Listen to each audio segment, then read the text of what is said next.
not amended in the Public Bill Committee to be considered? Now. There are no amendments on consideration. Third reading, what day? Now. Zach Goldsmith to move third read. Thank you, Madam. Thank you, Madam Deputy Speaker. I beg to move that the Children Act 1989 Amendment Female Genital Mutilation Bill, Lord's remaining stages, be read a third time. Honourable members will know that this is a private member's bill, and so I want to start by putting on record my thanks to the government and to the Minister here today for giving it government time and for their efforts more broadly to help tackle the scourge of FGM and to protect those at risk of FGM. The bill has passed through the other place. It received cross-party support in its second reading committee, sitting a fortnight ago, and again last week in the Public Bill Committee. And I also will take this opportunity to put on the record my thanks to the Honourable Member for Ashfield for the words that she spoke during that session and for the cross-party nature in which this issue was tackled. The bill was initiated by crossbench peer Lord Berkeley, who became aware of an omission in existing child protection law where family courts do not have the power to compel the involvement of a local authority in an interim care order relating to FGM. So he decided to act, and he piloted this simple two-clause bill through the other place with passion, clarity and decency, and I'm grateful to him. It's been my pleasure to work with the government to attempt to get the bill through this place, and notwithstanding one or two hurdles earlier on. And I want to place on the record my thanks also to FGM survivor and extraordinarily effective campaigner Nimco Ali.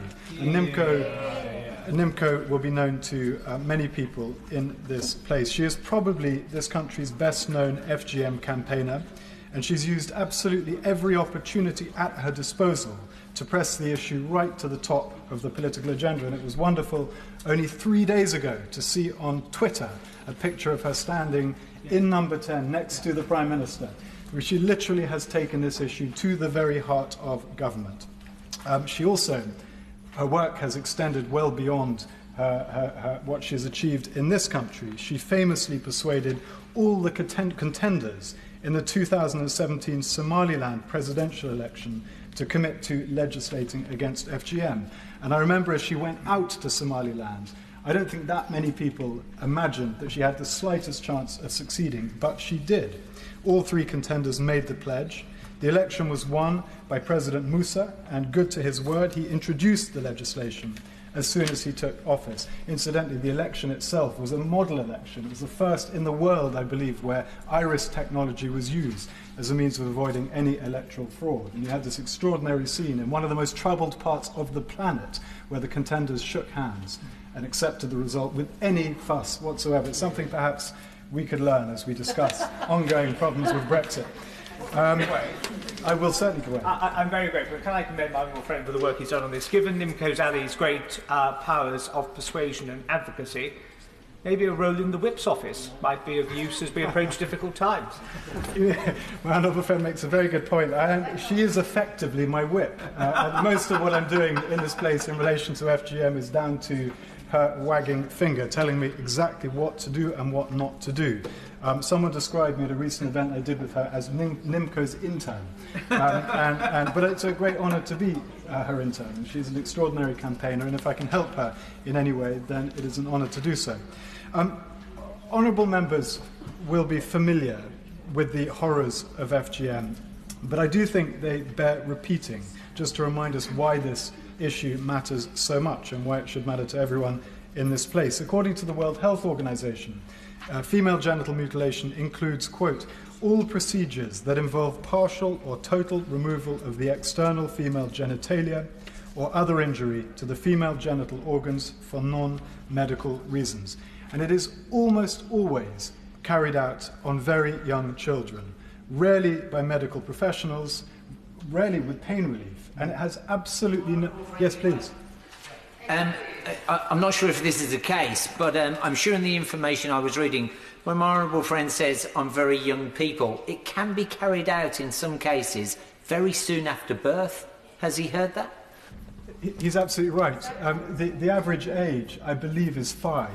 And given that 5 is the average, that would imply that girls at a very, very young age are subjected to FGM. And I was going to say that this is a practice that has absolutely no basis whatsoever in medicine. I give way. I'm grateful to the objective for giving way. I mean, FGM is just completely shocking. It's not something I actually knew anything about until a couple of years ago when it was being raised up the political spectrum. I mean, for me, we talked in this House recently about sex and relationships education. Is FGM going to be a central part of that so people are educated in the country about what's actually happening? But my honourable friend raises a really important point, and had we been having this debate 2 weeks ago, I would have said I hope so. But I don't know. But we have subsequently had announcements. In fact, I think we had announcements on the day of our committee from the Department for the Environment, for Education, apologies, where that this is exactly what was going to happen, that education would be introduced at the appropriate level so that children, boys and girls, know that FGM is a practice that we absolutely should not be tolerating. I mentioned it has no basis. Yes, please. I thank my honourable friend for giving way. He describes the horrors of FGM very vividly. Does he agree with me that actually, in a way, it's a form of child abuse as well? Absolutely. I couldn't agree more vehemently with my honourable friend. It's not just a kind of child abuse, it is child abuse, by any definition, by any metrics. I said earlier that it has no basis whatsoever in medicine, but nor, despite what we're often told, does it have any basis whatsoever in any religion.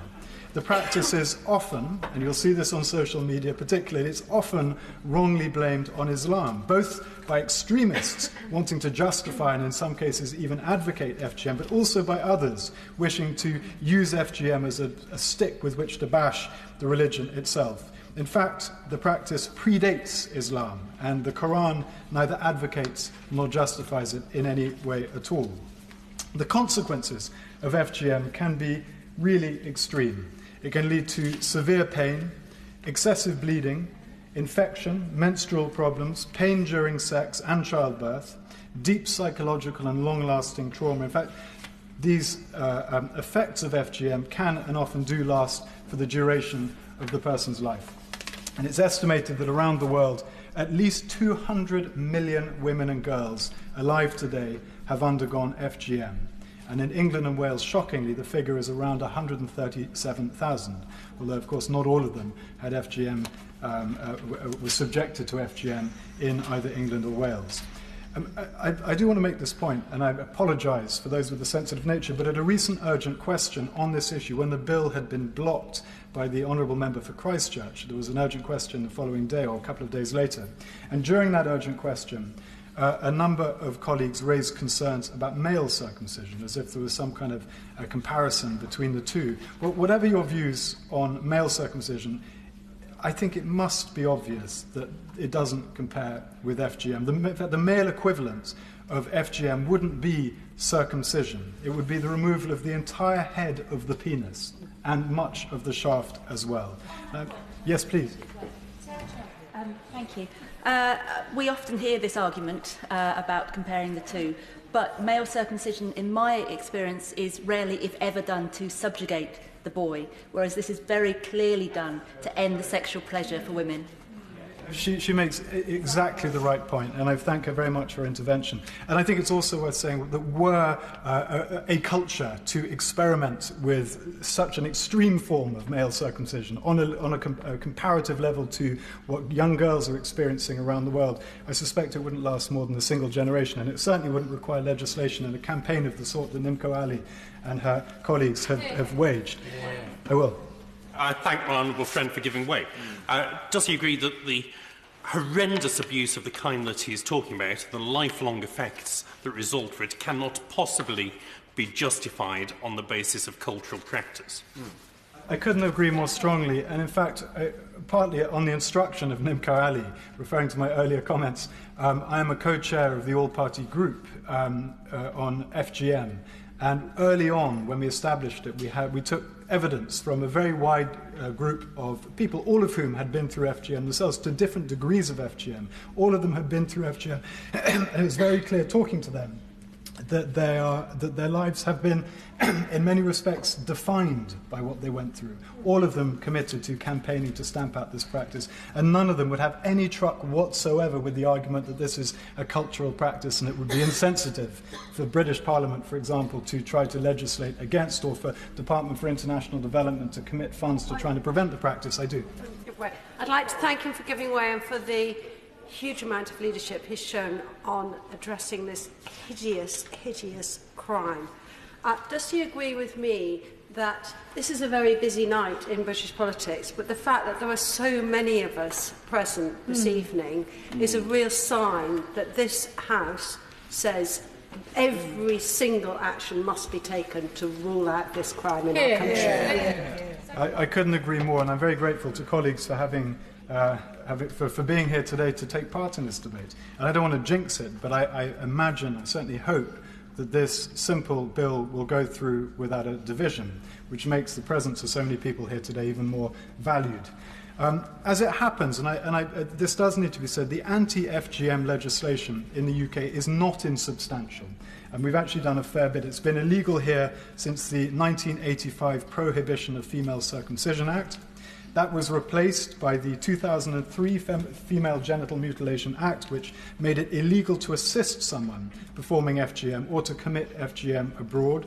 Then in 2015, the Serious Crime Act amended the 2003 Act and introduced mandatory reporting of FGM and created the FGM protection orders, which courts can issue to protect girls who have been or may be victims of FGM. And that could include, for example, forcing the surrender of a passport to prevent travel abroad.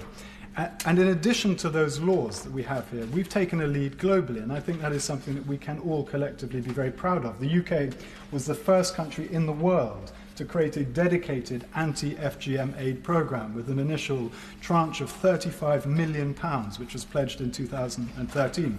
And only a few weeks ago, my right honourable friend, the Secretary of State for the Department for International Development, committed a further additional £50 million, which is yet to be allocated, but which is there for one purpose, and that is helping countries around the world, but mostly in Africa. I do give way. I thank him very much for giving way, and he's absolutely right to emphasise the international nature, but does he also agree that the government has committed millions of pounds worth, I think it's £100 million of the funding, to the Ending Violence Against Women and Girls strategy in this country as well? We must ramp up these efforts, though. I couldn't agree more, and I'm glad she made that point, and I'm grateful to her for doing so. I mean, this is a form of extreme violence, of course, against women and girls, and very much part of the same. Is my honourable friend asking me to give way? I certainly do. On the issue that he's raised of young girls being taken abroad to go through the horrific experience of FGM, did he see the article by campaigner Layla Hussein in the Sunday Times over the weekend, describing what happened to her, I think, aged 7, and what an extraordinary, powerful article that is? Is it something that he thinks could be shared widely amongst other parliamentarians? I thank him for bringing that to our attention. I know her, Layla, relatively well. In fact, she was one of the first people to give evidence to the all-party group, and we've had meetings subsequently. I haven't actually read the article that he's described, but I can imagine how powerful it must be, given the experience that she has been through, and given her own advocacy on this issue. She's an extraordinarily powerful campaigner as well. I do. Thank the honourable gentleman for giving way, and absolutely congratulate him on the work he's done and his government. But does he agree with me that there is still work to do by the Home Office in having a joined-up approach? I had a constituent, Lola Ilisami, whose case I raised on the floor of this House. Her daughter was under threat of FGM because her violent ex-partner was trying to coerce her into going back to Nigeria to have her daughter cut, and the UK government were unwilling to give her leave to remain. She's had her stay extended, but she still doesn't have indefinite leave to remain, and there is still a threat over her daughter. Does he agree with me? More joined-up working is still required. I thank her for her intervention. I certainly do agree with her. I mean, this is a cross-cutting issue. An honourable friend earlier suggested that this should form part of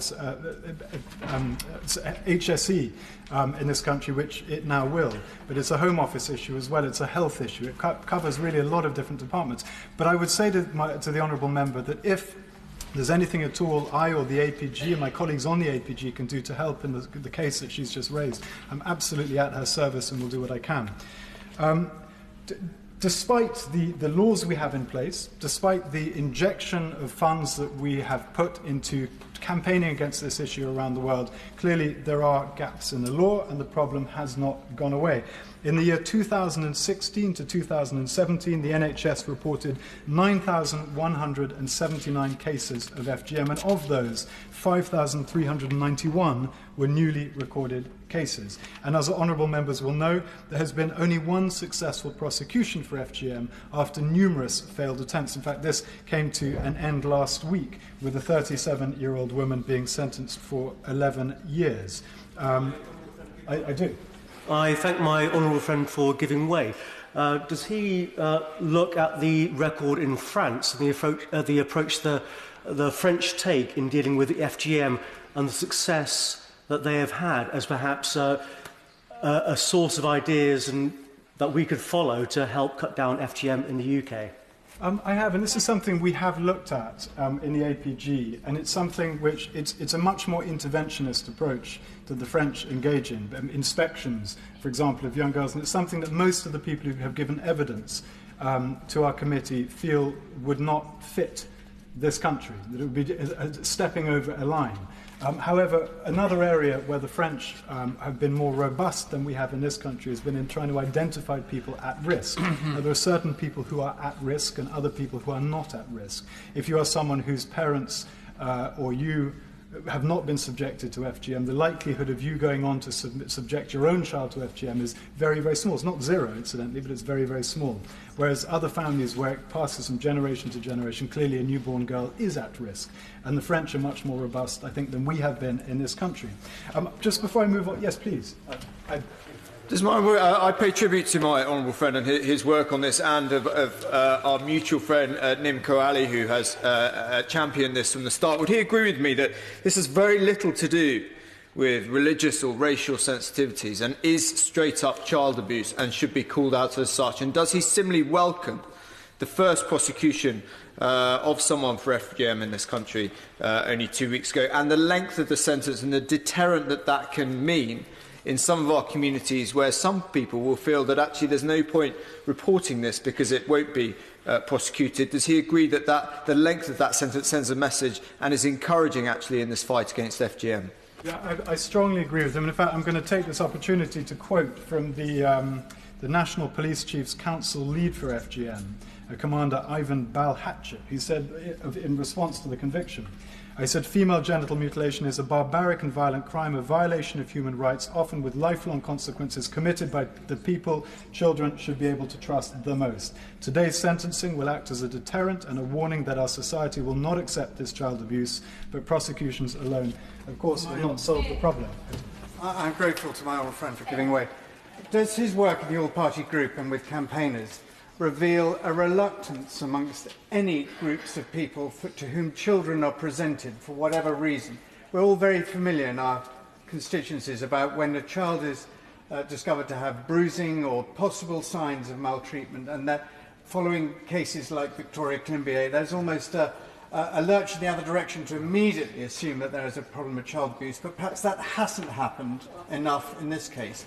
Is he confident that legislation like this is going to make it more and more easy for those cases to be presented as child abuse? I thank him for his intervention. I can't give him a scientific answer, but I can tell him that the evidence we received in the APG from those people who have been through FGM absolutely concurs with what he has just said, that there are parts of the establishment, parts of social services, people within the education system who are very, very nervous indeed about pointing the finger when it concerns FGM. There's a concern of trampling on cultural sensitivities.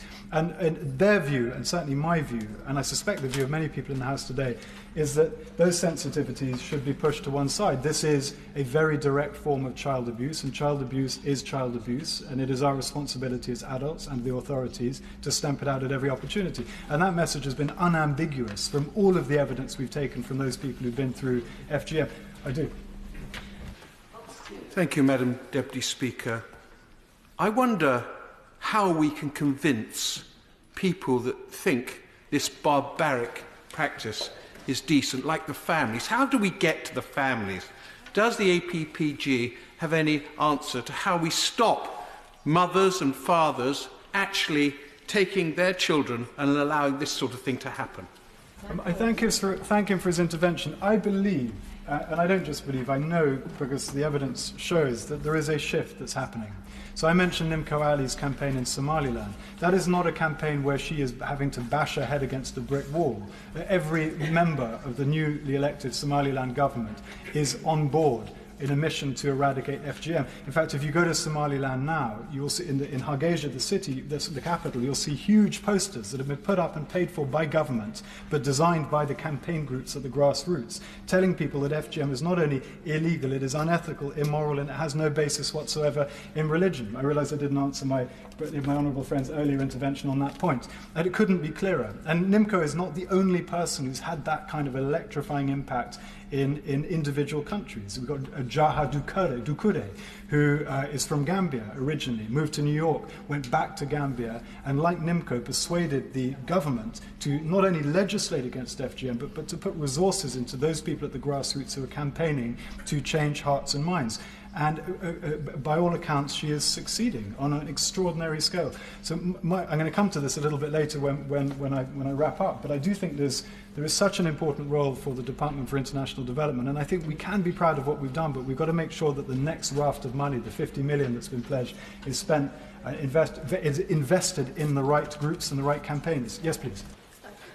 I thank the honourable gentleman for giving way one more time. And he mentions the Gambia. A friend of mine was unfortunately forced to move back to the Gambia, having done a lot of work in Scotland on FGM and helping coordinate the FGM strategy in Scotland. She's now set up an NGO called Women in Leadership and Liberation, and she is supporting a young woman called Binta. That is not her real name because we are trying to protect her real name, who was subject of FGM, was raped by an older man, has been subjected to terrible persecution by her own family and been cast out by them, and we are now raising funds trying to get her into a safe house. Does he think that she is the kind of person that we could do more to support and more to reach out to? I absolutely do, and I would really strongly encourage her to link her friend up with Jaha, who is a very high profile now and significant figure in Gambia, and one of the world's most important FGM campaigners. She was nominated for the Nobel Prize last year. So I'm happy again to talk about that after this session and see if I can do something to link her up with the right people. So clearly there is more to be done, both here and abroad. And this bill that we're here to talk about today is a part of that. Now, I'm not going to pretend that it's going to stop FGM. It won't, but it does provide another potentially crucial legal tool in the fight against it. And I want to explain briefly what it does and why it matters. First, I want to point out that the bill has just 2 clauses. The second clause provides only for the extent of the bill and the commencement and its short title. So I want to focus on the first clause, which is the only substantive clause in this very short bill. At present, the Children Act 1989 allows courts to make an interim care order. That's an instruction to a local authority to share parental responsibility for a child. And these orders could last up to 8 weeks and they can be renewed. But they can do so only if they believe the child in question is suffering or likely to suffer significant harm. The local authority would then be part of any decisions relating to where the child should live or how its welfare should be maintained. Now, I don't think anyone would argue that a girl who has undergone or who is likely to undergo FGM is suffering or likely to suffer significant harm. But at present, the 1989 Children Act does not allow interim care orders to be issued for FGM. A court may only direct an interim care order to be made in, quote, family proceedings. And Section 8 of the 1989 Act, it defines what is meant by family proceedings for the purpose of the Act. It contains various statutes relating to domestic violence, forced marriage, and so on, but it does not include proceedings under the 2003 FGM Act. And the effect of this is that it is not open to a judge to issue an interim care order for FGM. Now, it's clearly an omission in law. I don't think this is deliberate, but it does mean that our courts don't have the full suite of powers that they need to protect girls who are at risk. And as Lord Berkeley pointed out when he introduced this bill in the other place, it means that while a family court can protect a girl at risk of forced marriage or domestic abuse, it cannot protect a girl at risk of FGM. And that needs to change.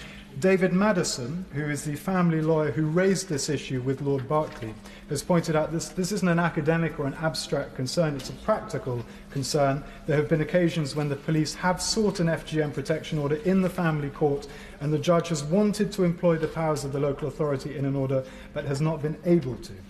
This bill grants that power that has been missing. So all it does is it inserts proceedings for FGM protection orders from the 2003 FGM Act into the section of the Children Act which defines which family proceedings constitute grounds for an interim care order to be made. Well, to be clear, it inserts that part of the 2003 FGM Act which relates to FGM protection orders into Section 8 of the 1989 Children Act, and that makes FGM a family proceeding for the purpose of issuing care orders under the 1989 Act. I hope this House agrees that it is a simple and uncontentious change.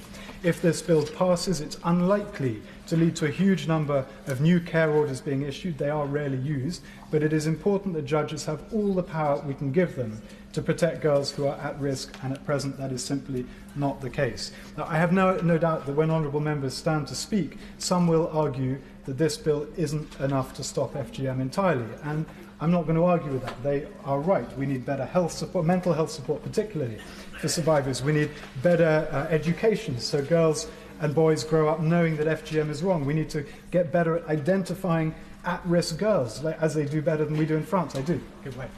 Tribute to the honourable gentleman who is making such a powerful speech about that, and he mentions the important role of education. It's of course education in the UK, but it's also education internationally, and on this Commonwealth Day will he pay tribute to the work of the Commonwealth and also DFID in ensuring that that education piece is really impacting worldwide? I think, in fact, there's the very next point that I was going to make, and I thank him for his intervention. I've said this 2 times already, but I'm going to say it a 3rd time, because I am proud of the work that the Department for International Development does. It's a department that's often hammered by our newspapers, but it does really important work. And the £35 million that it's already spent has changed lives, it's saved lives, and the £50 million that's been committed will go on, if it's spent properly, and I'm sure it will go on to save lives as well. I mentioned Nimco's work. I don't want to embarrass her, but I know that the amount of money it took to get her to Somaliland to do the work she did was so small as to barely qualify as a DFID grant. I know that the work that Jaha, who I mentioned earlier, has done in Gambia has cost so little that it only would just register or qualify as a DFID grant. There are so many people like that out there who could do with the kind of support that DFID can provide. The Minister, my right honourable friend, provided lots of reassurances when she spoke in the committee stage about what the government is doing and how committed the government is to tackling FGM. I don't know whether the protocol means that she has the opportunity to repeat those reassurances later on in the course of this bill, and I look forward to. I saw her nodding her head. But if this bill, this tiny, uncontentious bill, protects just a handful of girls from undergoing the horror of FGM, then we will have done something worthwhile and important in passing it into law. So I want to close simply by thanking all members here, honourable members here, for their support, which I hope we'll get at the end of the day. I thank in particular the clerks, the Whip's office and the Ministry of Just Bill team who've been so helpful in getting us to this point. And finally, I want to thank Lord Berkeley again for winning the arguments next door and for handing us a bill in such good order. Thank you. The question is that the bill be now read the 3rd time. Shadow Minister Gloria De Piero.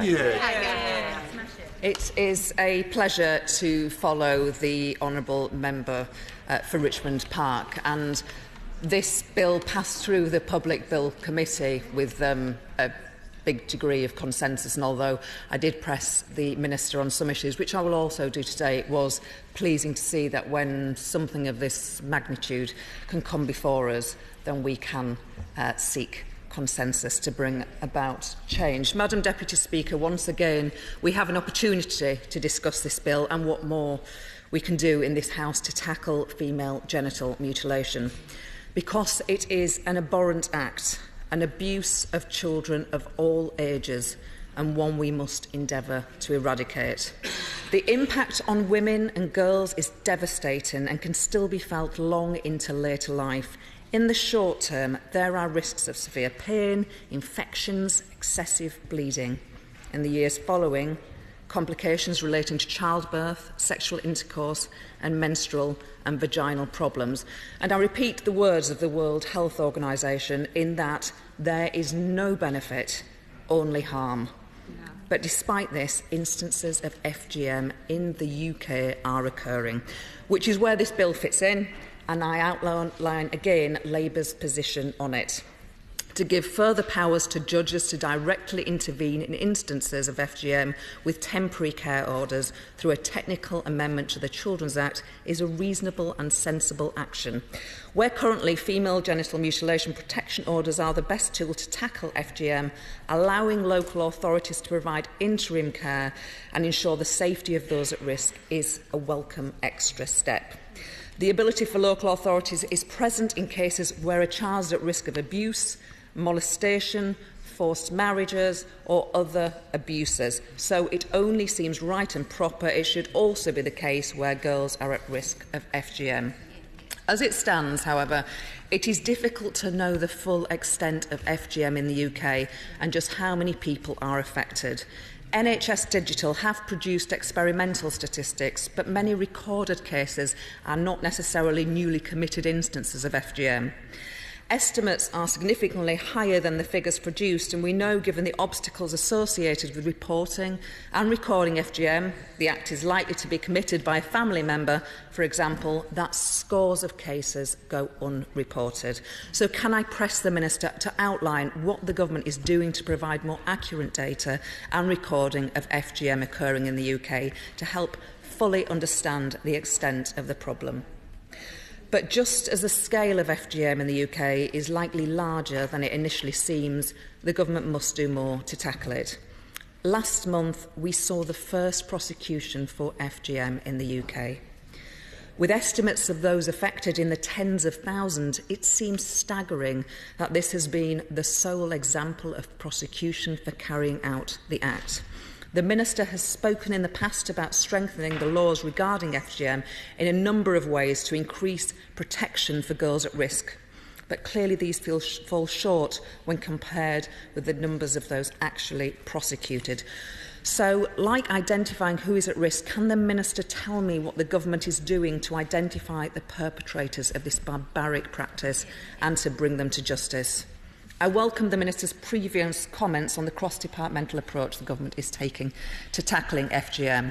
This is necessary and appropriate for a problem which must be tackled not just through prosecutions, but by education and tackling the culture and assumptions that lead to FGM, as members have said in this debate. So can she tell us more about what the Government is doing to increase education and awareness of FGM and the ways in which schools and local groups in at-risk communities are being involved? Does she also recognise its cuts to these other departments, much like those to the Ministry of Justice, that have ruined the vital provisions that many vulnerable women at risk of FGM depend on? Our NHS is strained at every level after years of underfunding. Schools are under-resourced and understaffed. Local authority budgets have been slashed to the bone, whilst there is a catastrophic shortfall in the provision of children and women's services. These frontline services are best placed to identify, intervene and prevent FGM, but have been decimated by the Government's near decade of austerity. So can she tell me what assessment the Government has made, if any, on the impact of the austerity agenda in tackling FGM? And what extra provision is the Government affording the services tasked with addressing it? Ultimately, this bill is a welcome one, and despite the efforts of certain member on the benches opposite, we are pleased to see it brought before the House again. It provides an extra tool for local authorities and judges to fight FGM and prevent its occurrence. As my colleague Baroness Massey said in the other place, at the very least, it adds to the armoury of those who hear these cases, and that can only be a good thing. But alone, it won't be enough to protect the many girls across the UK who are at risk of this barbaric abuse. It must be met with greater action by this Government, and I hope the Minister commits to just that this evening. Maria Miller. Thank you, Madam Deputy Speaker. And I really proud to be standing to take part in this debate today, because not only would I like to commend Lord Berkeley in the other place and my honourable friend, the member for Richmond Park, for work that they're doing, but also for the government for realising that legislation in this place can be improved, that FGM has absolutely no place in society, and we have a great deal of legislation in place at the moment to try and prevent that, but it isn't working as well as it should.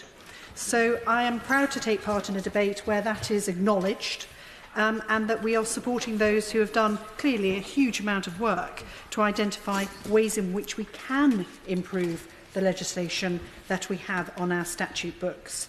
Because making existing legislation more effective by enabling care orders to be issued in connection with girls who are at risk of FGM will help save some girls. It will help outlaw this abhorrent practice in some of our communities. And I think, as honourable members have said earlier in this debate, the number of honourable members who are here this evening, I think, shows the strength of feeling on this issue across the House. And this, the law, the act that's in the bill that's in front of us today, I think particularly comes at a very timely point, with the first conviction in the UK for female genital mutilation having just occurred. And I applaud the government for being so gracious with its support for this bill. I'm sure the Minister will come on to talk later.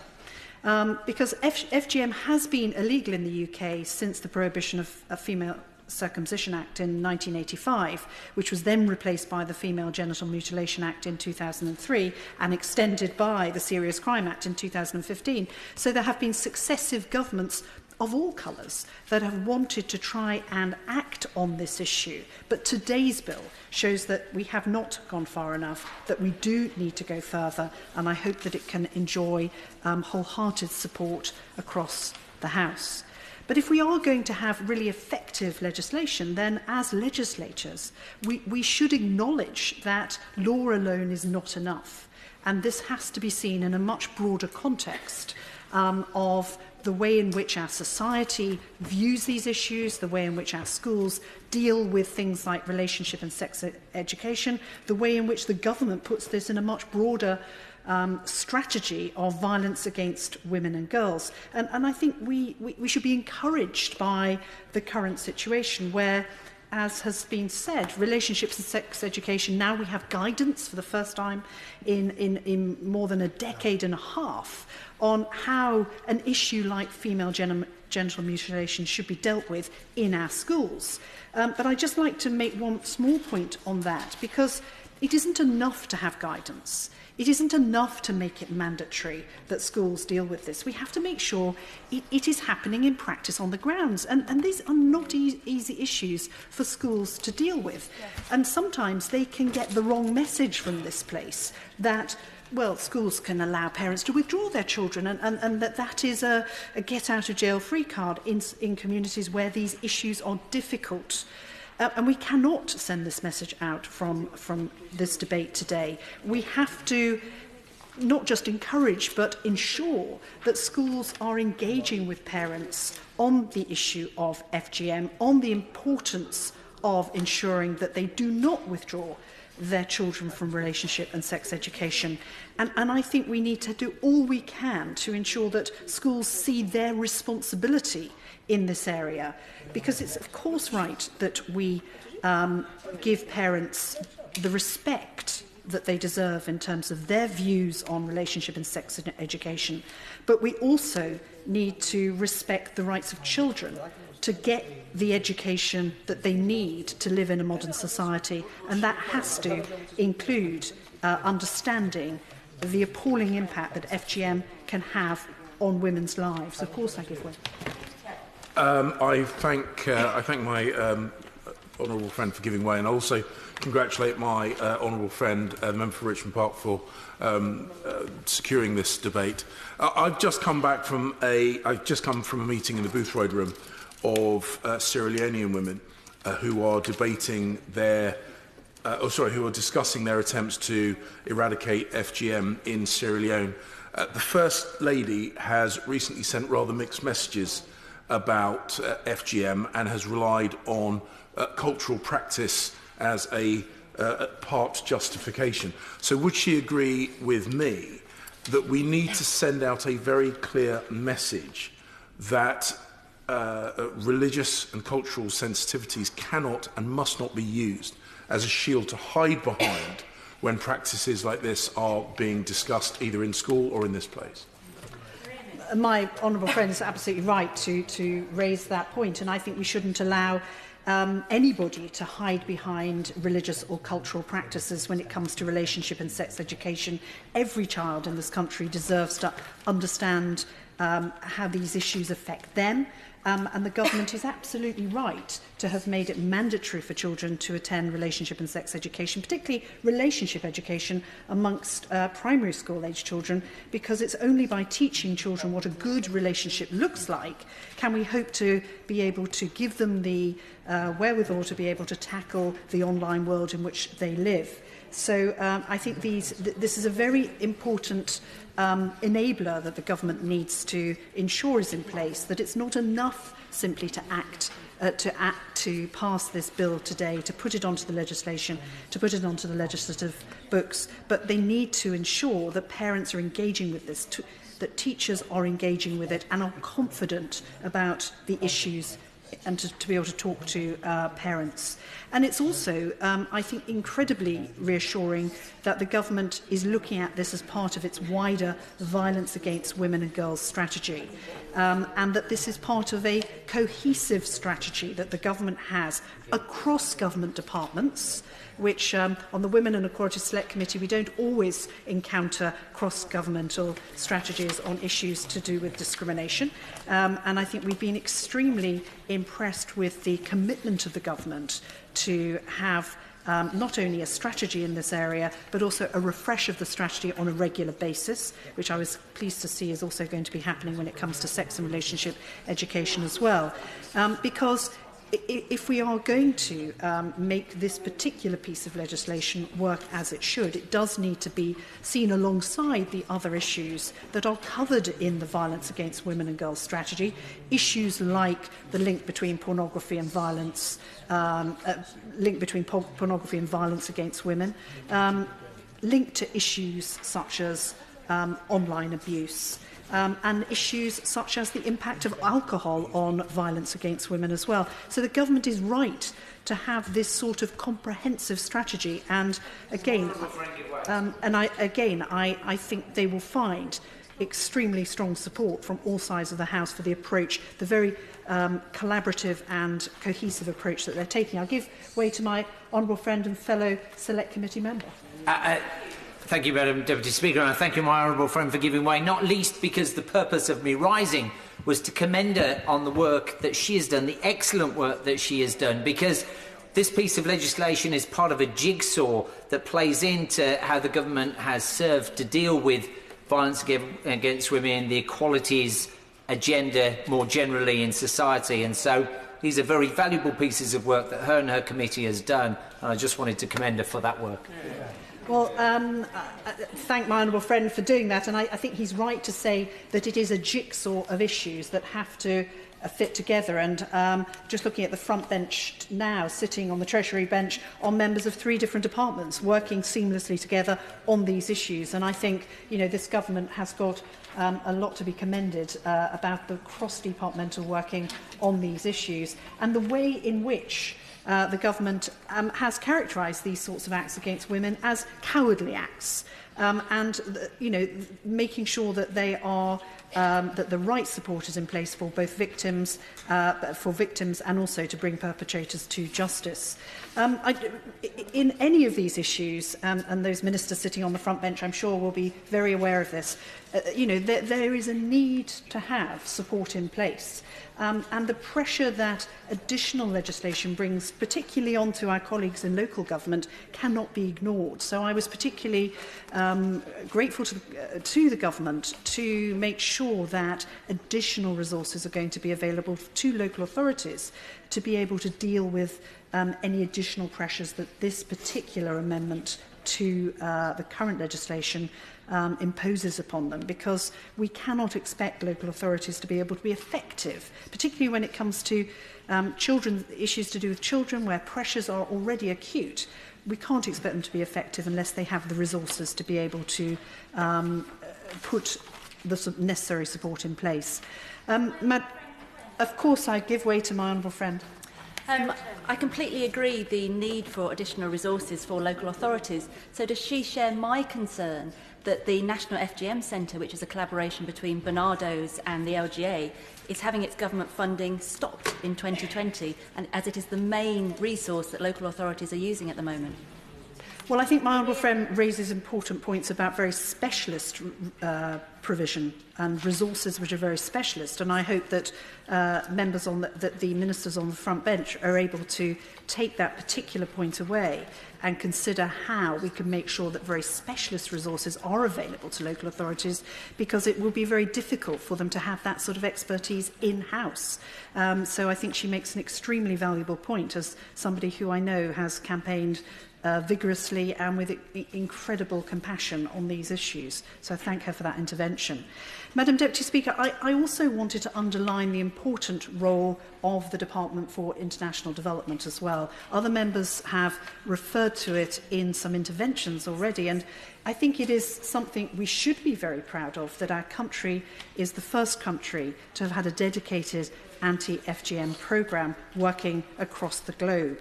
And it's something which it's important for the House to underline, that the Department for International Development has supported 8,000 communities to be able to abandon FGM, or to campaign to abandon FGM. And the government supported the Girl Generation programme, the largest ever global work, over 900 organisations working to end female genital mutilation. This work that is happening outside of the UK is not only important for women in those countries, and I would think that that is justification enough to do that work, but it's also invaluable in terms of underlining the human rights of those women in their own countries. And lastly, but by no means least, to help to change attitudes that can still influence communities in the UK. And I think that the importance of that work by the International Development Department has to be acknowledged. And those who maybe are naysayers about our contribution to that global world can reflect a little on their views when they think about how that can so enormously change the lives of millions of women across the world. Madam Deputy Speaker, I don't think this is a debate where we think about internal processes too much, but it would be, I think, not right to at least point out that the reason we are here today is because of our private members' bill system, where an individual member, quite unrepresentative of the majority feeling of the House, can block a bill. Not just a bill that is going to perhaps do something which is very small and very day-to-day, but something which is so important to women's lives. And I think the House as a whole has to acknowledge that the need for reform of our private members' bill system is long overdue. And we need to find a way of giving that reform of this place priority. Because if we don't, we continue to run the risk of, frankly, this House being brought into disrepute by individual members exercising what might be a very principled point of view on the procedure of the place, though I'm not sure that this particular objection was as principled as that. But we do need to acknowledge that this place can look prehistoric from the outside. And if we're going to regain the trust of people in Parliament, then this sort of reform has to be given priority at some point in the parliamentary calendar. Of course.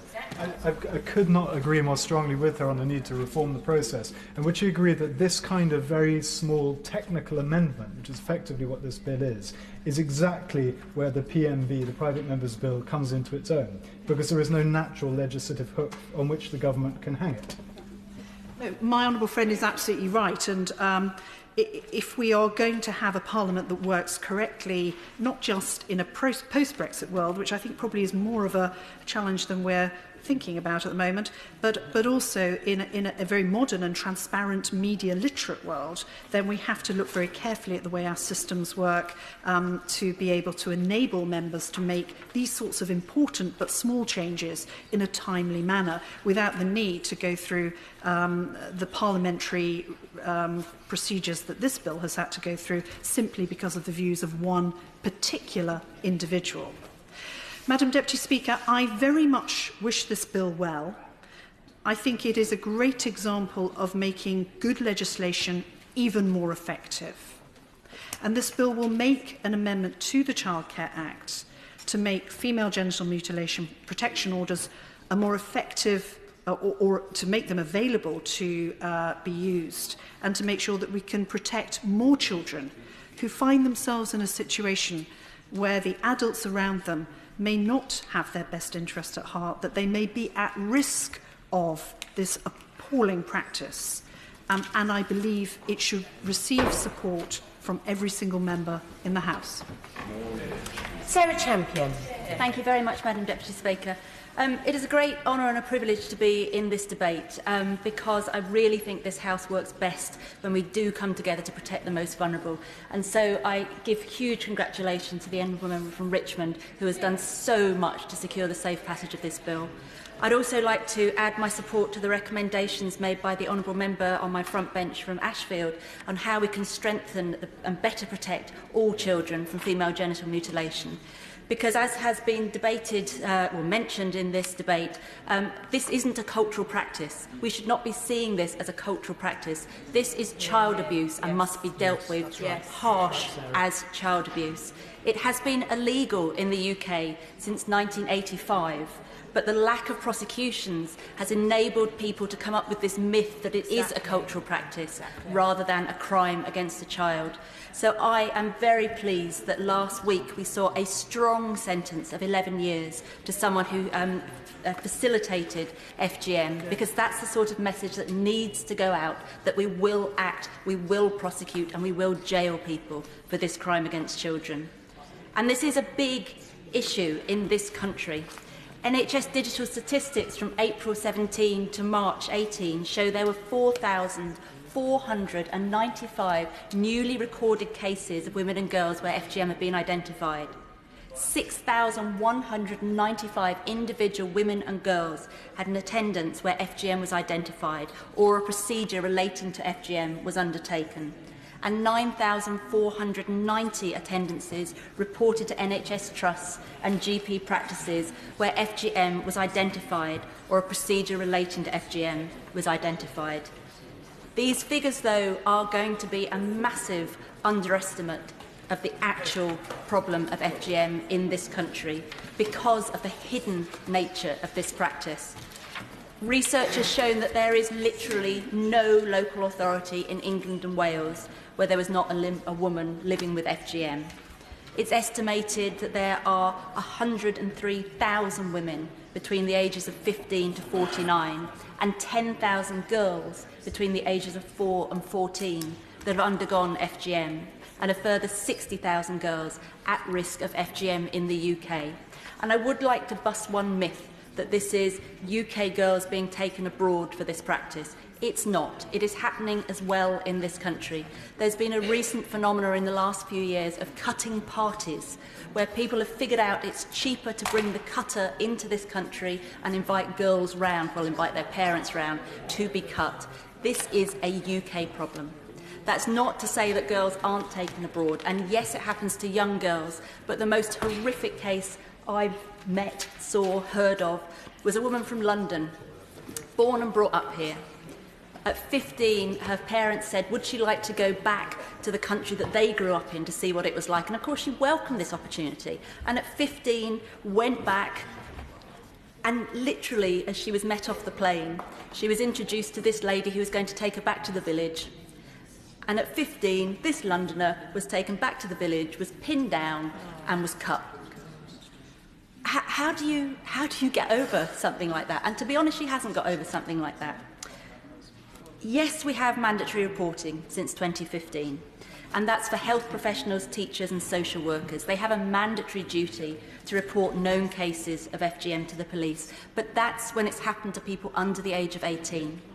And what I'd like there to be consideration is the support for women over the age of 18, so once the crime has been committed. Again, another example, I had a meeting with a dozen women. Between them, they had about 20 children.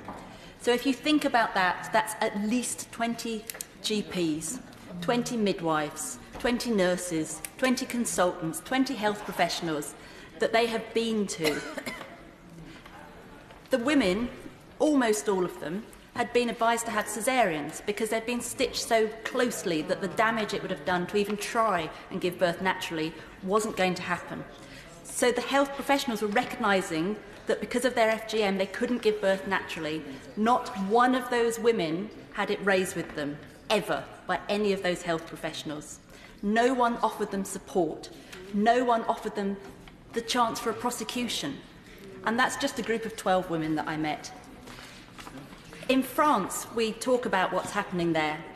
One of the things that I've only recently discovered is on their health system, if as an adult you've been subjected to this crime, you get reconstructive surgery. And a friend of mine, Marie Claire, she said after having her reconstructive surgery, she felt like a proper woman. She felt a sexual woman. She felt able to have sexual relationships with her partner for the first time. That rebuilding, literal rebuilding of someone's self-esteem as well as someone's body is something that we need to be doing here. If someone was in a car crash and had needed facial rebuilding, we would do that. We would see that as something that the NHS would do. So why, for this crime, do women not automatically get that right? It's also about justice. We need these women to know that they can get justice. And as I said, this prosecution is great, but there are many, many historic cases of this where justice hasn't even been mentioned to these women because what they've been through hasn't been recognised. And the other thing is, having FGM is a real barrier for women going forward for things like cervical screening.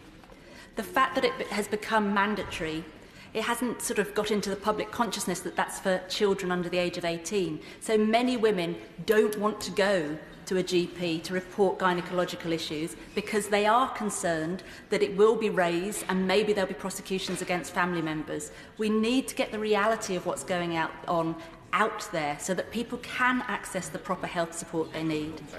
And then something like, if a woman repeatedly is missing her smear, rather than just writing her off and seeing her as someone that's not engaging, we need to be asking questions. You know, are there reasons why you don't want to come for your smear? Is there a way that we can help and support you to overcome that? I will give way. I just wanted to I thank her for giving way and mention the project My Body Back. She might be aware of it, has a clinic in London and also in Glasgow, set up by an incredible woman, Pav, and that provides services for women who have either suffered sexual violence or indeed FGM, and I would commend those services to any woman who needs that specialist care. I've heard of it, I haven't visited, but that's 2 centres for an estimated 160,000 women and girls. We need to have more, and it needs to be statutory. I would now like to turn to prevention, because when we talk about prosecutions, when we talk about mandatory reporting, the crime has already been committed.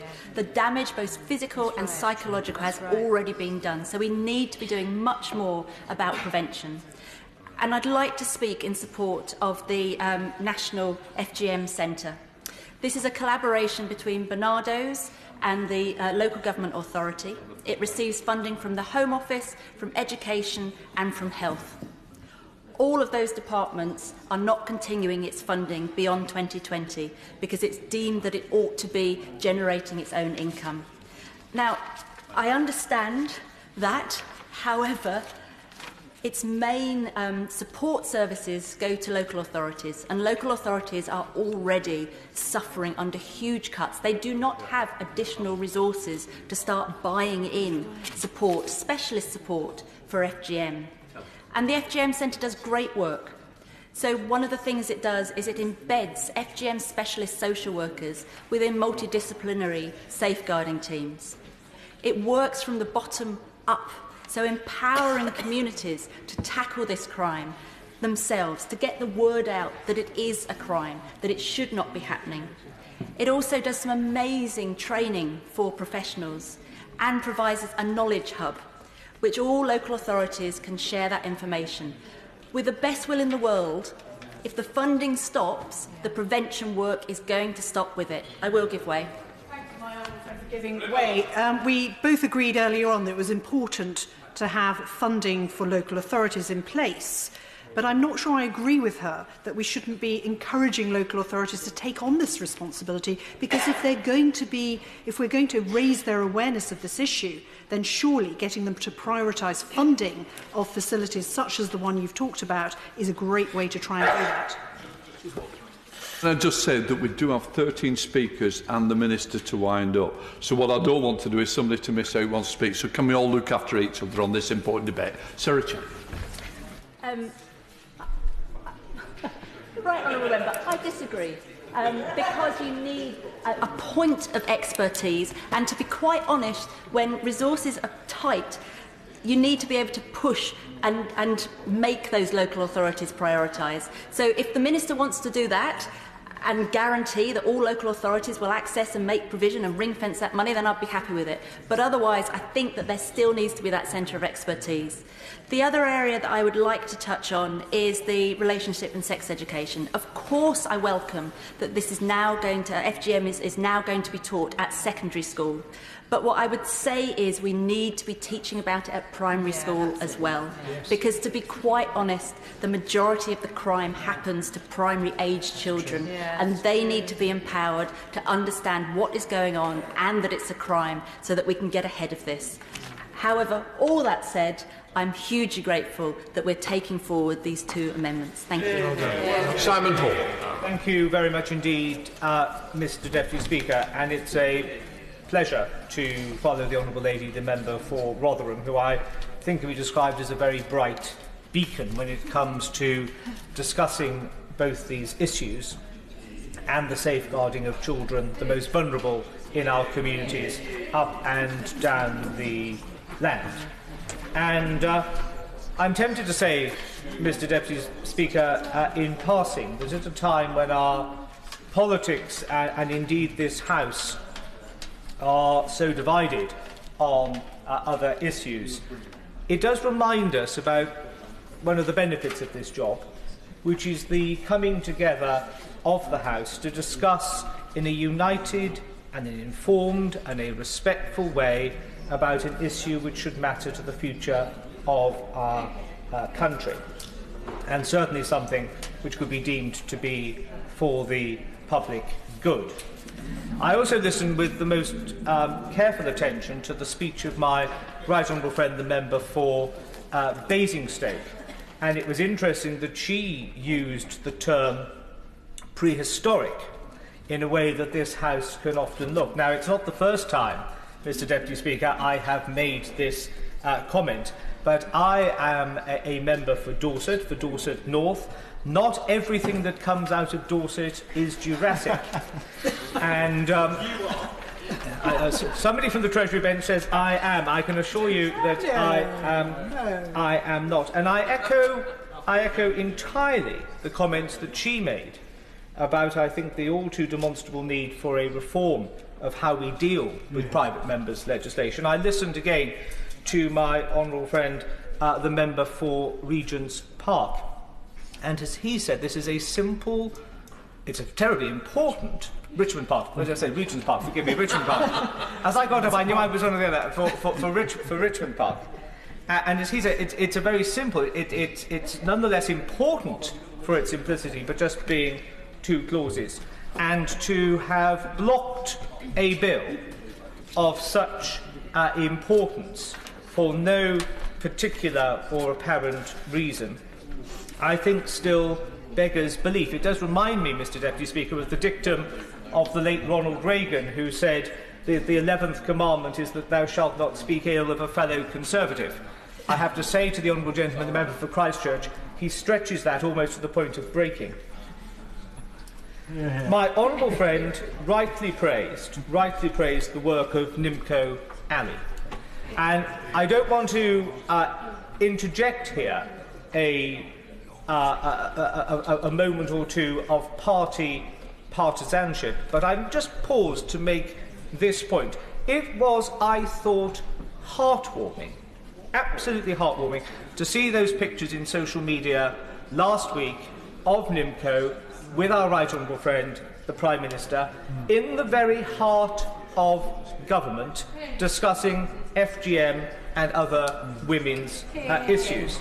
And for my party, on this side of the House, who all too often allows itself to be painted as being out of touch or not interested in these issues, if you wanted a startling picture for why that is not the case and why this place is able, and our party is able to deal with these important issues, then that was the picture. The fact that my honourable friend has taken up this issue and run with it with such passion and so authoritatively, he is too modest, I know, he may blush, but it is so important that he has done so.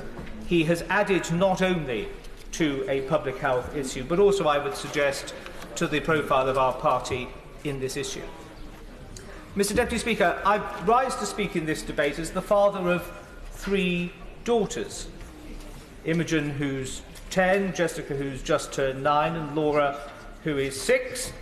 At least that's what her birth certificate says. I think the way she talks to me, she's sort of 6 going on 26. But when you see, as a parent, those little fragile bodies of small children, you do have to wonder where on earth somebody came up with this idea of FGM. As others have said, this is not a medical procedure. This is not a religious requirement of one faith or another. Let me just say, it is quite simply child abuse. And if it was a practice, where a child or a young girl's arm had to be broken, or some fingers or toes removed, we would have been in a state of uproar. But we have, over the years, I think, had a squeamishness amongst politicos about dealing with some of these issues which have masqueraded or hidden under the cloak of cultural sensitivity. I could not care less who, if anybody, is offended by this government and this united parliament standing up and saying it is wrong, it is abuse, it has got to stop, and if you do not agree with us in that analysis, then the full weight of the law will be brought to bear upon you. I give way to my honourable friend. This isn't a medical procedure, and one of the problems, I think, is the medicalisation of the procedure can sometimes be seen to give legitimacy to it, and that is far from being the point. And frequently it is the case that the procedure is carried out under circumstances where there is no antiseptic, and so it is incredibly dangerous in terms of the possibility of future infection for the woman and ongoing medical problems. Well, my honourable friend is absolutely right. It carries all of the concomitant health risks of the backstreet abortionist. It carries all the concomitant health risks of the sort of barber surgeons of the 18th century. But things have moved on so much more since then, and that is why it is extraordinary It is extraordinary when you pause to think of it, Mr Deputy Speaker, that this debate, that this bill is even required. And a number of honourable and right honourable members have spoken perfectly properly about awareness. This debate, this bill, that event at number 10, the work of the all-party group that my honourable friend leads with such conviction, the work of people like Nimco Ali is so important in raising awareness, and raising awareness of an issue, which, as the Honourable Lady, the member for Rotherham, intimated in relation to smear tests, will obviously have a certain degree of personal issue, about personal health, maybe about embarrassment, and this, I think, is frightfully important. Those women who have been genitally mutilated should in no way made to be felt ashamed that they have been, and feel reluctant to seek medical advice, medical help, not turn up for smear tests, etc. Let us say very clearly, Mr Deputy Speaker, from this side, from this House, it is not your fault. We are focused perfectly properly on blaming the perpetrators. We are focused perfectly properly on arresting this practice, both in this country and on Commonwealth Day, hopefully throughout the Commonwealth and elsewhere. But for those who have been mutilated, do not hide. Do not hide in shame or embarrassment. Something quite horrid was done to you, and we are here as a civilised society to help. And if this helps to raise awareness amongst community leaders throughout the local government family, in sports clubs, in law enforcement, in our GPs, then that is good, because a problem, which clearly it is, ceases to be as much of a problem when it is talked about with frankness, with openness and honesty, and with no sense of shame.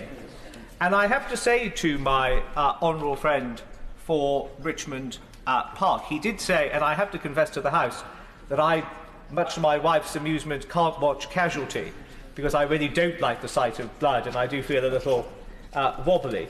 But when my honourable friend explained in typical gentle terms what the male equivalent of FGM would be, and the point that he was rightly making of the erroneous linkage or coalescence of FGM and circumcision, when he told us what the male equivalent would be, I noticed a number of my colleagues, including myself, reach a handkerchief to their eyes and certainly clench their knees a little tighter than when the debate had started. If this was a male issue, it would not have been tolerated for as long as it has been. The fact that it has been an issue which has affected little girls is, I think, all the more shaming, and certainly one which should prompt, as it is doing, greater action and attention. I very much welcome the prison sentence which was handed out recently, and the fact that anyone who commits FGM now faces a prison sentence of up to 14 years in prison, and anybody found, and I think this is important as well, because this takes away the protection for aunts and cousins and grannies, and anybody else, or grandfathers indeed for that matter. Anyone found guilty of failing to protect a girl from the risk of FGM now faces up to 7 years imprisonment, and that again has to be welcomed. It is perfectly proper to have this as an amendment to the Children's Act, because, as has been pointed out, it is an issue which affects children. The collaborative work, and I conclude my remarks, Mr Deputy Speaker, with this point, and in doing so I'm going to breach the ministerial code as it relates to PPSs. The whips are on duty. They can sack me at their leisure by speaking, albeit briefly in passing with regards to the work of the Home Office. My honourable friend, the Junior Minister, the Member for Louth and Horncastle, with the Violence Against Women and Girls strategy. The work that the Department for Education is doing, really important. The work which I'm delighted to see her on the Treasury bench, the work that the Department for International Development is doing. This is a collective governmental approach to stamp out child abuse in this area. The Minister who will reply to this debate has looked at me with a squint in her eye to say, and of course, I had neglected to mention the Ministry of Justice, who are putting in the sentences which will make sure that this will be a deterrent. In a small way, this small bill makes a huge step for the rights of women and girls. It ends, or seeks to end, a terrible incidence of child abuse, and I'm delighted to speak in its support. Thank you, Mr Deputy Speaker. I would like to start by belatedly wishing everybody a happy International Women's Day. I am sure members across the House took part in events in their constituencies. And I will just say that on this side of the bench tonight, it is an honour to be here with members from across the House discussing something of the utmost importance. Yes.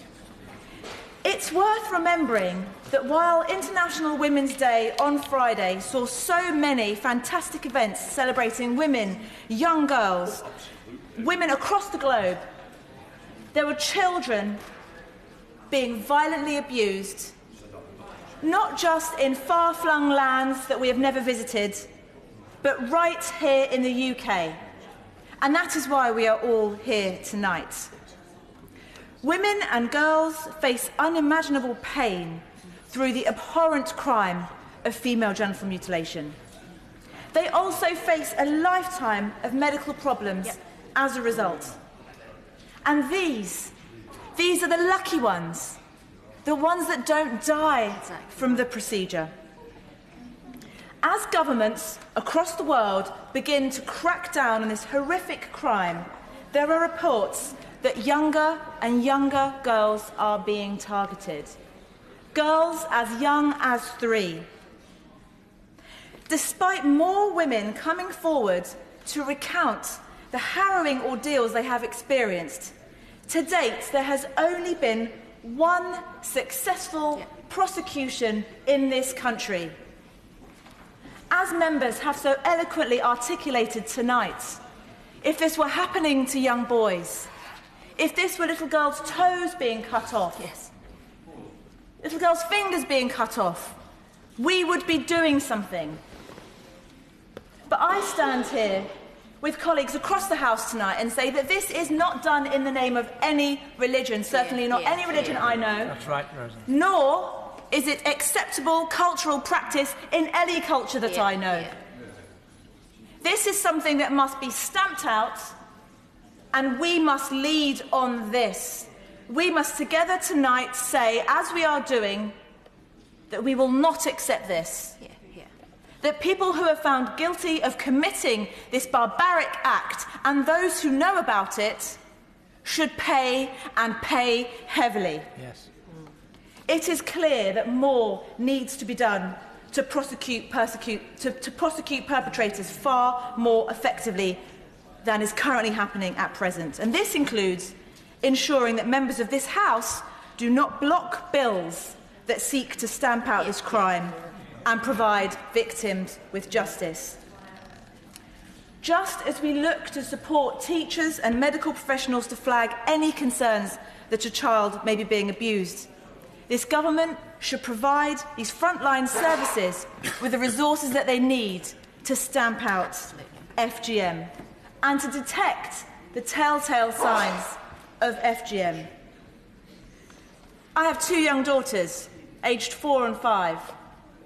When I think about them going to school in the morning and standing in the line with their friends waiting to go into their classroom, it breaks my heart to think that among our children's classrooms there are children who are being taken and forcibly mutilated. mutilated without any say in what happens to their bodies, mutilated without any recourse for the perpetrators of this abhorrent crime. And we need these people who commit such barbaric acts to know that tonight we are saying that we are watching you and you will be punished. Yes. We need to tackle this at its core and show that people will be prosecuted to the full extent of the law. I'll end by saying that all women and girls need to be valued equally. I hope that by next International Women's Day, these young girls and women that have been brutal victims of this horrible crime will have found justice. Can I just suggest the House around 5 minutes each to give everybody equal time? Pauline Latham. Speaker.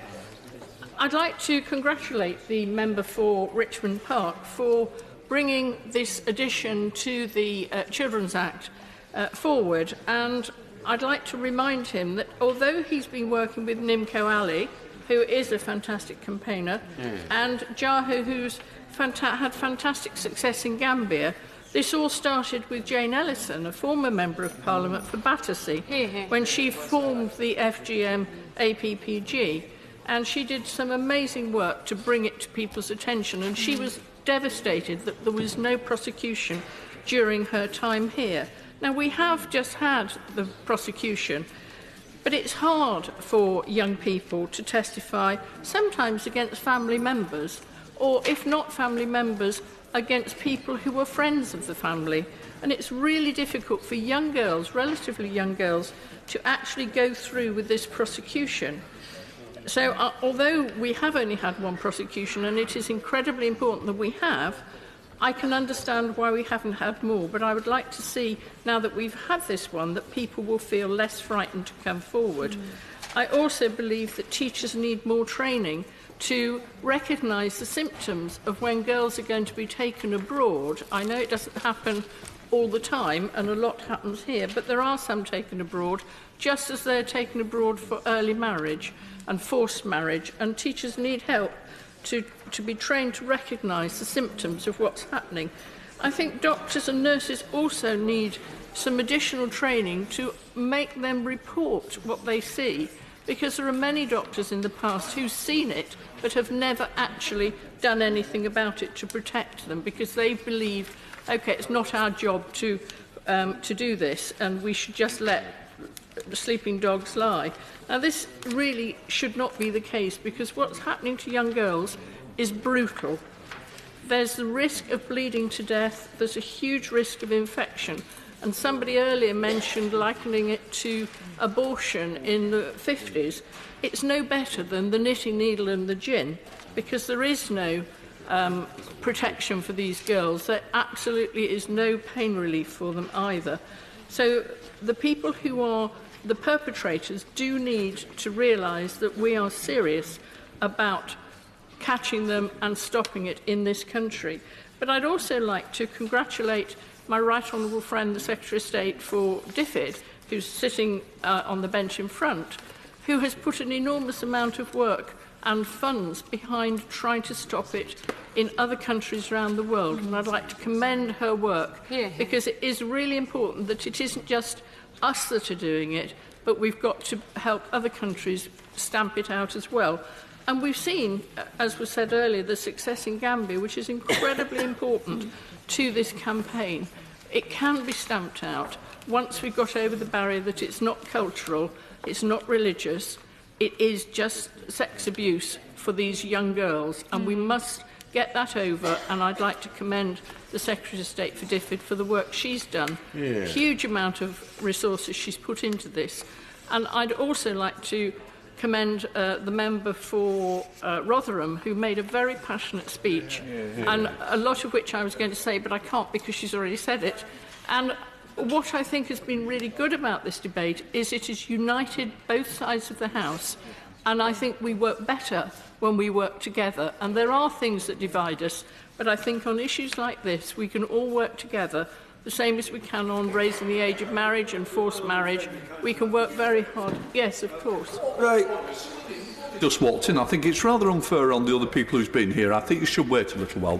Pauline Lane. Well, thank you, Mr Deputy Speaker. I do think I know what he's going to say, because he was talking about something that we worked together on to try to bring this to the fore some years ago now. And we do have to recognise that it hasn't been as successful as it could have been in this country. We actually need the people in this country to really go for the perpetrators, and anybody who knows anything should report it to the police. But as I said earlier, it's very hard for young girls to testify in court against family members or friends of the family, and we've got to work together to try to make it easier for these cases to come to court and to have the successful prosecutions. Thank you, Mr Deputy Speaker. Can I first congratulate my honourable friend, the member for Richmond Park, for all his work on this issue, and particularly on the progress of his bill, and also pay tribute to Lord Berkeley from the other place who brought this forward originally, and also pay tribute to such vocal, courageous campaigners like Nimco Ali, has been mentioned by several other members, and it is work of such brave women such as her who are really making a difference and turning the tide against FGM. Mr Deputy Speaker, I'm going to read out the story of a 14-year-old girl who now lives in the UK. I'm going to call her Amina. But I should warn you and other members here that this might not be very comfortable listening. She says, "I was 6 years old when it happened to me. I knew what was going to happen. I knew they were going to cut me because a lot of my friends had had it done. My friends had told me that it was really painful and that it was horrible, so I was terrified. I was at school when they told me it was my time. My uncle and aunt came to take me from the school. It was my sister's time too. She was 8 years old. The woman who cut us was my grandmother's sister, and she was going to cut us in a tent near a huge tree. They used ropes to tie our legs apart, and there were lots and lots of girls there. I could hear screaming, lots of horrible screaming, and there was so much blood. Girls were crying. Then they said it was my turn. I ran away. I ran as fast as I could, but they sent boys after me, and they caught me. They took my legs and my arms and carried me back. One of them was my older brother. He helped carry me back to the cutter.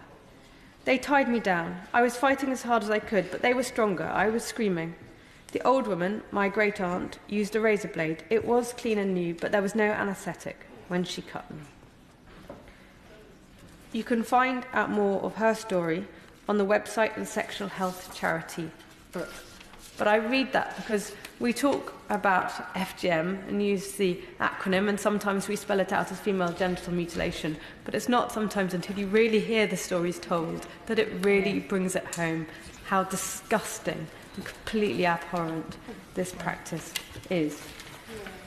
One of the most harrowing aspects of that story is that this was done to the girl by someone she trusted, her uncle, aunt and great-aunt. And FGM is carried out on girls by people that love them. It's done out of fear that uncut girls won't find husbands, that they'll be ostracised or considered unclean by their communities. Some communities believe it can be used to control female sexuality and increase male pleasure. It's done supposedly for these girls' own good. But we know it can kill. For the majority who survive, the short and long-term health consequences are appalling. There's the immediate pain of being cut without anaesthetic, with a long, painful healing process, risk of hemorrhage, contaminated instruments can spread infections, and in the long term, the various very serious health consequences from repeated urinary tract infections, difficulty menstruating, and problems with childbirth, not to mention the trauma and psychological damage. At least 200 million girls and women worldwide have undergone FGM. No religion endorses FGM, but myths and deeply ingrained traditions perpetuate it. And in every society where it is practiced, it is a sign of deeply entrenched gender inequality. And FGM is happening here in Britain too. According to the NHS, between April 2017 and March 2018, 6,195 individual women and girls were treated by the NHS for FGM. And in 85 of those cases, the FGM was known to have taken place here in the UK. And the NHS is clear that this data is not complete, so the true figure could well be substantially higher. The National FGM Centre estimates that 60,000 girls are at risk of FGM, either being cut in the UK or taken abroad to undergo the procedure, and 137,000 girls and women are living with the consequences of FGM in the UK. And this despite the fact that FGM has been illegal in Britain since 1985, that the Female Genital Mutilation Act of 2003 created an offence of taking a girl abroad to undergo FGM, and the Serious Crime Act of 2015 further extended the law, introducing an offence for failing to protect a girl from risk of FGM and providing for the anonymity of FGM victims. And currently, anyone who commits FGM faces up to 14 years in prison. Anyone found guilty of failing to protect a girl from risk of FGM faces up to 7 years in prison. And as we know, last week, the mother of a 3-year-old girl was sentenced to 11 years in prison. This was the first FGM conviction in the UK. Now, it's awful that, in some senses, that can be considered a success, that a conviction was secured, but it has proven very difficult to secure convictions. The fact that one has been, I hope, sends a very strong message that this is not okay and there will be consequences under UK law.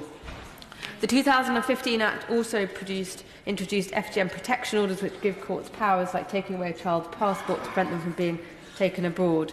And this bill will close a small gap in the law to make the process of issuing a female genital mutilation protection order a little bit easier. I will wrap up, Mr. Deputy Speaker, because I can see you would like me to conclude. So in conclusion, I will simply say, ending this barbaric practice and overturning the misogyny that underpins it, as well as those cultural practices that have enabled it to continue. It won't be easy, but this bill brings us a small step closer, and every step that can save a child like Amina from suffering from FGM is a step worth taking. There have been some very powerful speeches tonight in this debate, no more so than the one from my honourable friend, the member for Richmond Park, who introduced this bill, and also my honourable friend, the member for Faversham and Mid-Kent, and her description of FGM was truly horrendous. But as public awareness of the abhorrent practice of FGM increases and the momentum is swinging firmly behind positive action that will ensure that women and girls are fully protected, we as legislators have a duty to strengthen the existing laws to ensure the courts have all the necessary powers not only to prosecute those who facilitate FGM, but also to safeguard victims and those at risk. This is a simple bill, but within this bill we have the opportunity to protect those in our society who do not have a voice and who cannot speak for themselves, and that's the children. And the campaign against FGM in British society is not, as some advocates have suggested, a war against religious groups or cultural practices. It's simply about doing what is right so that women and girls can live a normal life, a healthy life, and have control over what happens to their bodies. We must recognise that for almost all victims of FGM, it's not their choice to be cut. They are too young. Or the older victims find themselves being coerced into taking the procedure. Heavily influenced, as we've already heard, by dominant family members or those who play central roles in their community. As we've heard from other honourable members, just last Friday, the 8th of March, on International Women's Day, the 37-year-old mother was jailed for a total of 13 years with other offences, with the judge describing the crime as barbaric and sickening. And the judge also made it clear that FGM is against the law and is a form of child abuse. And a single piece of evidence perhaps best highlights why this bill is required. The provisions of the Children's Act 1989, as amended, allowed a judge granting an interim care order if there are reasonable grounds to believe that a child has suffered significant harm or is at risk of suffering significant harm. However, the Act does not currently name the Female Genital Mutilation Act 2003 as a list of statutes under Section 8, open brackets, 4, close brackets, and therefore it does not constitute family proceedings. So had these provisions been in place, a judge may have had the opportunity to grant an interim care order in the case we've just been talking about, thereby protecting an innocent victim from the irreversible pain and trauma that she will have to live with for the rest of her life. And Mr Speaker, the National FGM Centre estimated that in England alone, 60,000 girls are currently at risk of FGM. And my right honourable friend, the Home Secretary, has already said that we will not tolerate FGM and not rest until perpetrators of this horrific crime are brought to justice. And there are some pieces of new legislation that may appear to be just adjuncts to existing laws, but the long-term consequences can be profound. It's this piece of legislation that definitely fits into that category. It has been a pleasure to be part of the Bill Committee, which has committed the bill to get to this stage. However, during the passage of the bill, I've received emails from different academics and lobby groups raising a number of issues. And one individual made a very good point, highlighting the need for community-led education information and more support for dialogue with FGM practicing communities. I know from listening to other speakers that this definitely is happening. It's also been highlighted to me that there may have been a misinterpretation of data. For example, in 2016-17, it was reported that there were 9,179 cases of FGM that were identified in England, of which 5,391 were newly recorded.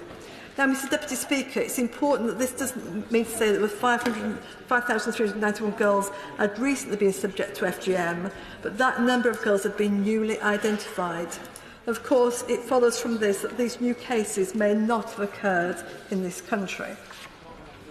But we must use every tool in our armour to stamp out FGM, not just here in the UK, but across the world. And as we celebrate the Commonwealth Day today, it's also incumbent on our Commonwealth friends to play their part in stamping out this practice. And many countries where FGM is prevalent do have laws against the practice, but as we've found out in this country, it is the enforcement of the law which is so often the problem.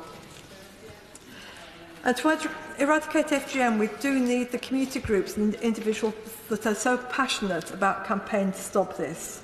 We do need the legislation now in place to ensure prosecutions, and we do need the powers in this bill to protect those at risk. FGM is a human rights issue. FGM is a gender equality, or I should say gender inequality issue, and also FGM is a health issue. But justice should always remain our focus. It's surely not right, indeed I would actually say it is shameful, that in our civil society, where the number of at-risk girls is so high, that only one person has been successfully prosecuted since the practice was first outlawed in 1985.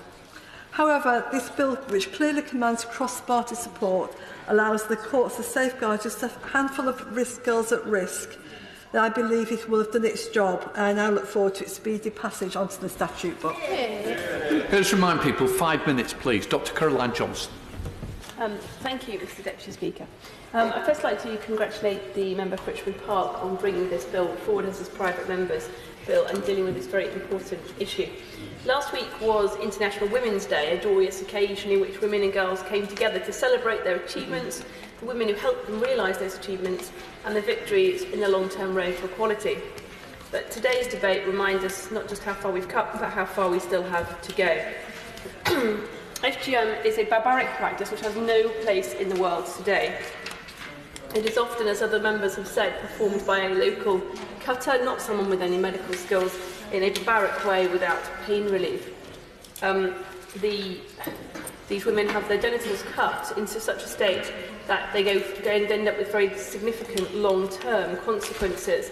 These don't just include the short-term consequences of pain, trauma, shock, bleeding, and bleeding which in some areas of the world where they have little access to medicines can indeed lead to serious infection, sepsis, and indeed death, but also difficulties with passing urine that can go on into their long term, incontinence, frequent and chronic urinary tract infections, pelvic infections, problems with menstruation, kidney failure, cysts and abscesses, difficult sexual intercourse, and also complications with childbirth, particularly those who've had the procedure of infibulation, which is where the vaginal opening is made much smaller.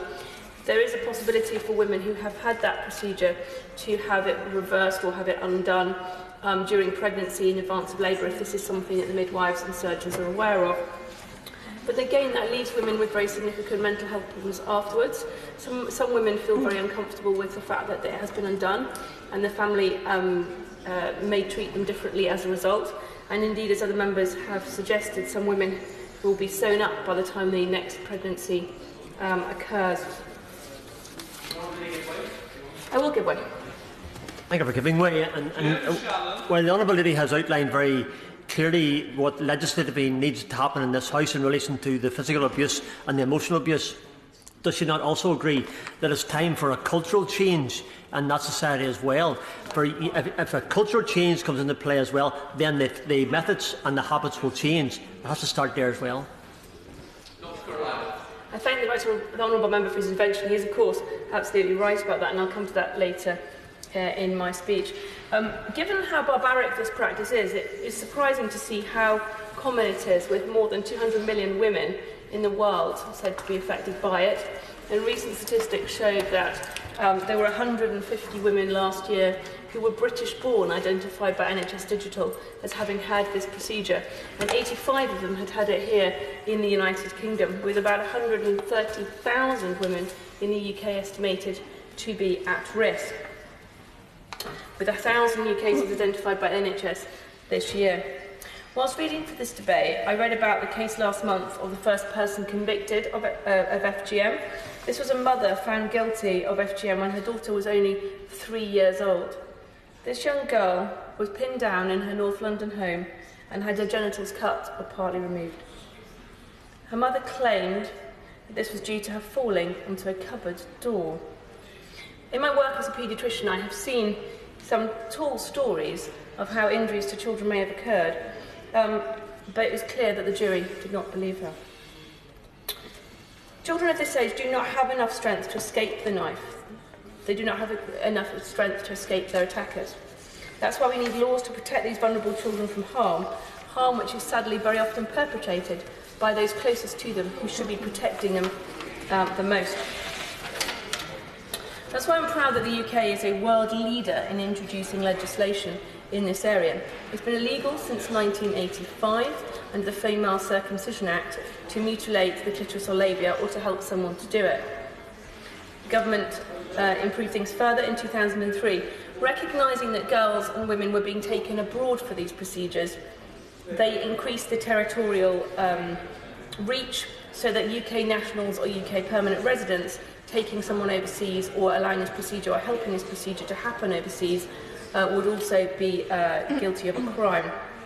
This was widened further in 2015 to ensure that people who failed to protect it, failed to stop this happening, were also guilty of a crime, provided anonymity for victims, and also created something called the FGM Protection Order.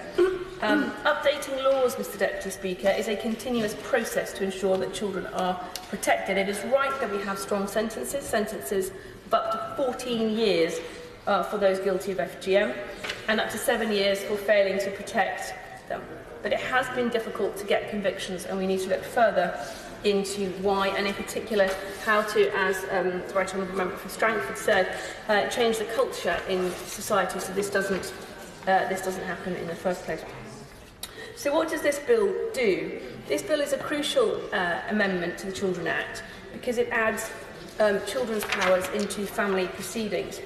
The Children Act gives powers to the courts to put an interim care order, supervision orders, interim supervision orders.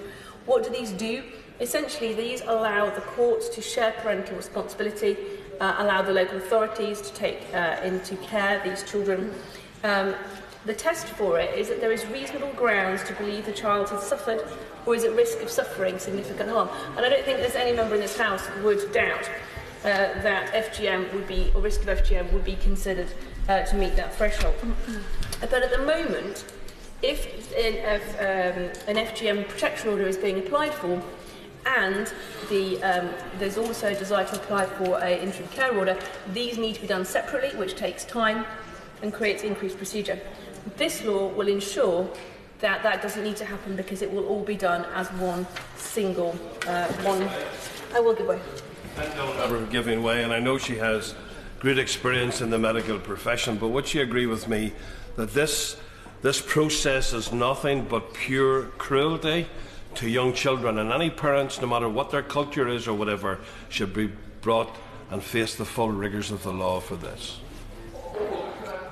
Okay.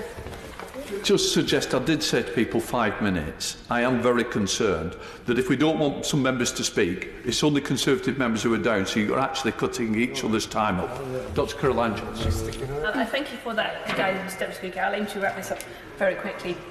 I just wanted to make one final point, which is that the law is very useful, but there's also the issue of education, and this is a cross-government strategy to prevent violence against women and girls, which includes health professionals, identification, mandatory reporting, teachers who are in a trusted position, keeping children safe, charities, the work of Nimco Ali and others, international work, DFID's flagship programmes abroad, UN resolutions, etc., etc., and education, as others have mentioned, of children, developing key skills, not specifically educating them about this in isolation, but also developing self-esteem, social and emotional skills, and teaching them where they can get support if they're worried, all to empower our young women. So in summary, this amendment will make it easier to protect children from FGM, a dreadful form of child abuse, and I congratulate those who've campaigned successfully to bring this bill to the House. Rachel McLean. Very much, Mr Deputy Speaker, and it's a great pleasure to follow my honourable friend and also the member for Richmond Park, and I will keep my remarks to the time, Mr Deputy Speaker. Other members have made a lot of the points. I wish to make 3 points only. First, I was reading this weekend about the account of Waris Dirie, who is one of the world's premier supermodels. And if we really do need to remind ourselves about how horrendous this act is, just listen to what happened to her. She was only 5 years old. Her genitals were completely cut off. They were stitched closed because she had to undergo the practice of infibulation, which means that not only were her genitals cut off, but she was left with only a patch of skin, completely smooth, except for a scar down the middle, which she describes like a zipper. It leaves a minuscule hole, and on her wedding night, what it means, and it's quite horrific, but her husband then has to cut the woman open or force his way in. I don't think anyone can read that or think about that without finding this absolutely horrific. It also means that some girls actually pass out during menstruation.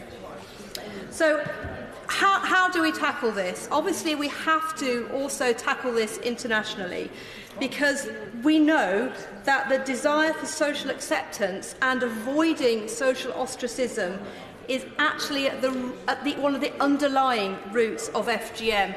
And I know, like many members, when I go and talk about the international aid budget, I'm sometimes challenged about, are we spending that in the right way? But I think when we listen to stories like those of Waris's and other women that we've heard of tonight, the general public will be behind what the Department for International Development is doing. And it is important that we also look at the broader cultural context of this act, and that includes the issue of child marriage. There are over 700 million women and girls alive today who are married as children, and that's why I welcome the wide-ranging work that DFID are doing. First of all, to reduce FGM, spending £50 million to support African-led movements to end FGM by 2030. So far, DFID has supported 78,000 communities, including 24.5 million people, and have helped more than 3 million girls. And DFID are supporting the UN to the tune of £12 million to end violence against women and to end practices such as child marriage, domestic and sexual violence, and to help 750,000 women and girls. And I think the general public would agree that that is money well spent when it's going to look at the root causes of stamping out this horrific act. So I turn then to my final point, which is why is this so hard to eradicate?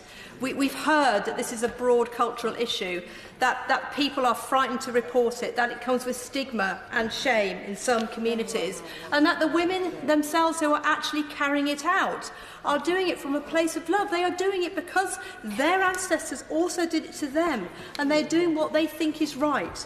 So it is definitely an issue of education, Mr. Speaker.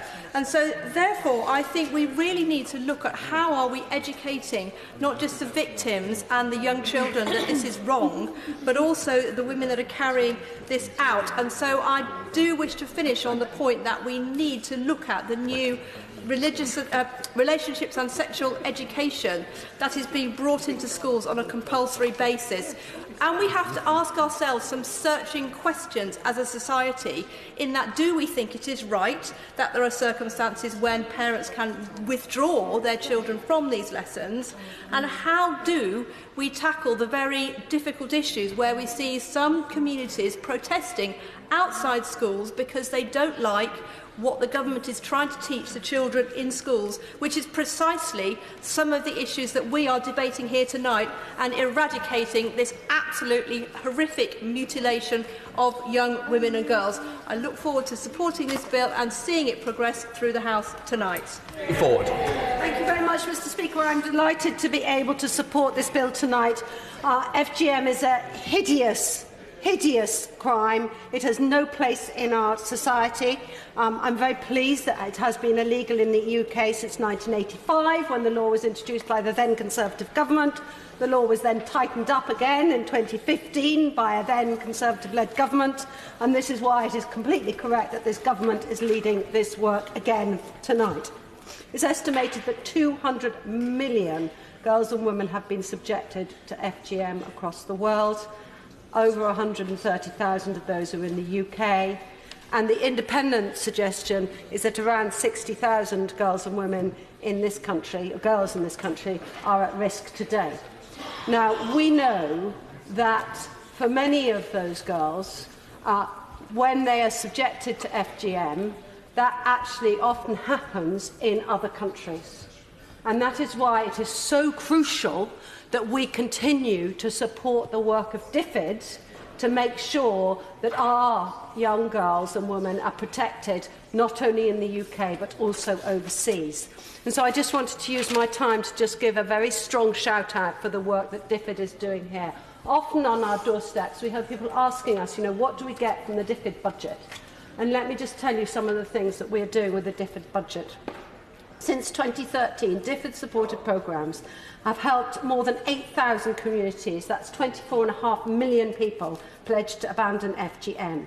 We've helped to make the practice illegal in the Gambia, Nigeria and Mauritania. We've helped the countries of Burkina Faso, Egypt and Uganda to strengthen their laws, and more than 3 million girls and women receive FGM protection and care due to the work of DFID-supported projects. The new £50 million project in Africa is going towards projects to change attitudes and the abandonment of FGM, supporting grassroots activists and youth initiatives. It supports doctors, midwives and nurses to help end FGM all over Africa.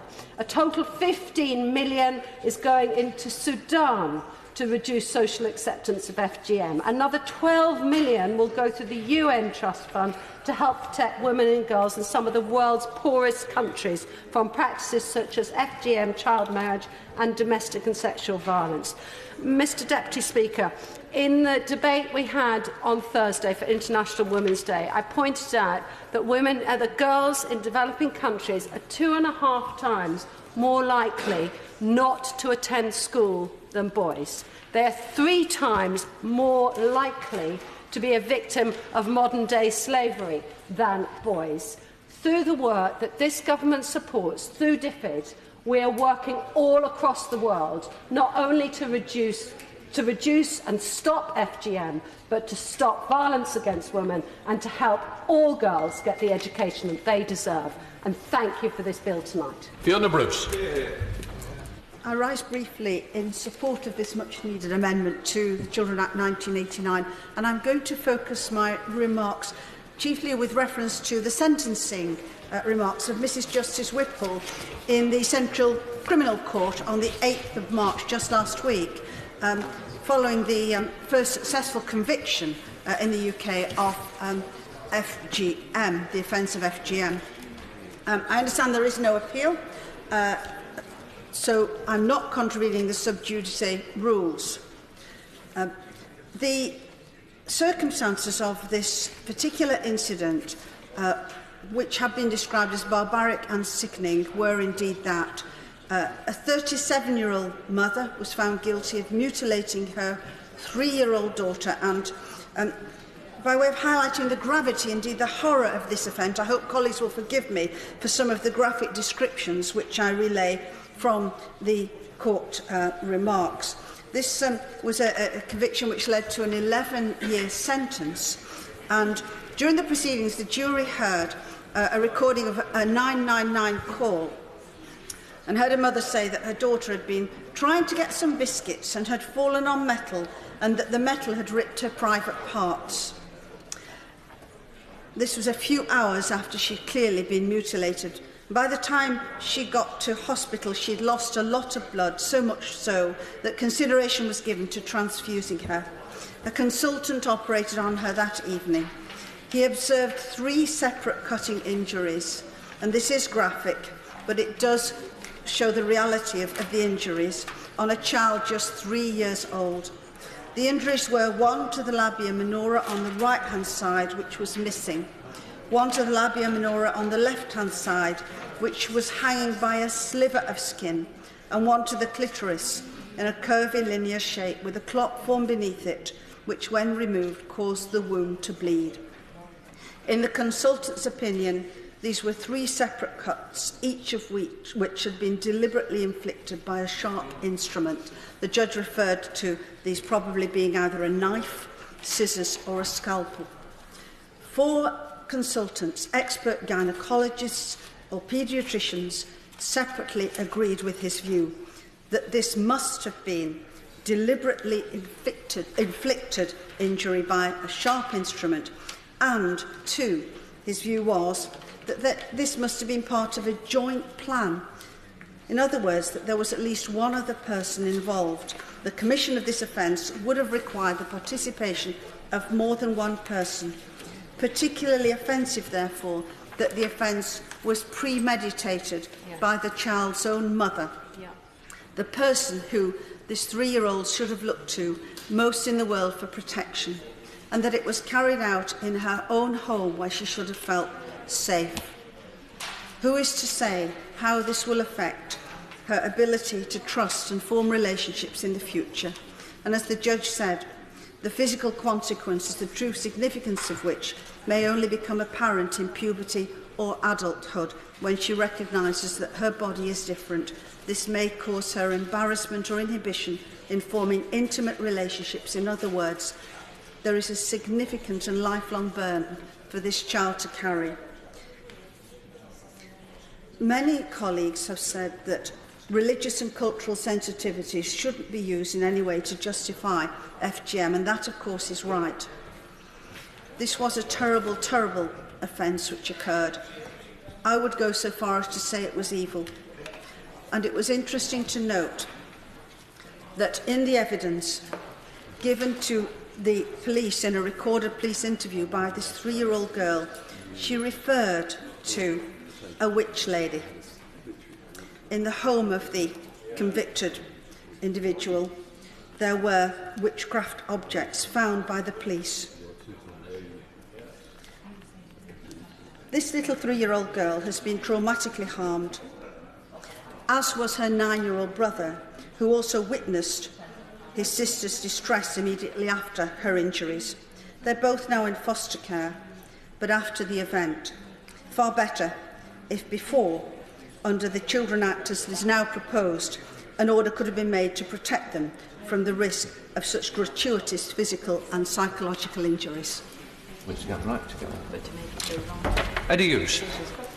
Thank you very much, Mr Deputy Speaker. And it is a pleasure to follow the Honourable Member for Congleton, but it is perhaps also a pleasure to have been at the Chamber for the start of the debate and hearing the debate moved by the Honourable Member for Richmond Park. I think it is particularly important, or perhaps particularly relevant, that a male MP should be moving this bill, because men have got so much responsibility for the fact that this practice exists in any form at all. My understanding is that there are examples of FGM in mummies, Egyptian mummies, so the practice has been historic, prevalent for a very, very long period of time. But if we ask ourselves why does this happen? It is frequently at the behest of or for the pleasure of men. So men feel that this is an opportunity for them to subjugate women by controlling their sexual drive, controlling and containing their sexuality. What an incredible indictment that is. You would think perhaps that this is representative of some historic, barbaric practice which is no longer prevalent in the 21st century. But as we have heard so many people say during the course of this debate, 200 million women could have been affected by this who are alive today, and in this country 135,000 of them. And let's think about some of the stories that we've heard. Just imagine that you're a 5-year-old girl and you're just starting to feel comfortable in the world, you feel safe and secure in the family and the extended family group that you've got, when all of a sudden, for no apparent reason, you are taken to a room, held down and subjected to this incredibly barbaric practice. And depending on where you are in the world when you experience this, that could be done, perhaps, as dreadful use of the word, perhaps if you're lucky, under some sort of medical circumstance where at least antiseptic is involved and some sort of anaesthesia is administered. But actually that might not be the case.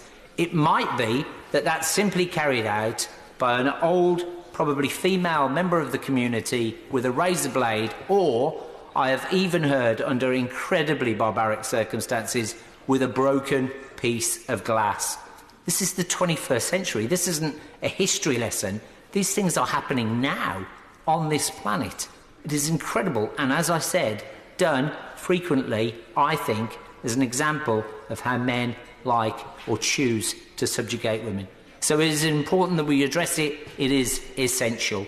And I think it sends out a very strong message that this Parliament is debating this and projecting that message right across the world. So our work through DFID, our work through the Commonwealth, in order to understand or help others understand just how seriously we treat this. And it is great as well to read reports of the fact that the government has invested in training 70,000 of our own staff in this country through an e-learning programme in order to make sure that people in all areas of government business understand what the effects could be, what the implications are, so that they can look out for signs of it. So, for example, those people who are perhaps processing passport applications and things like that might understand that young women are being shipped abroad in order for this practice to be carried out. So I think we should realise as men that we have a particular duty to speak out on this subject. It's been a pleasure to be part of the debate and to hear other male MPs making that case this evening. And it's so great to hear that we are standing together on both sides of the chamber.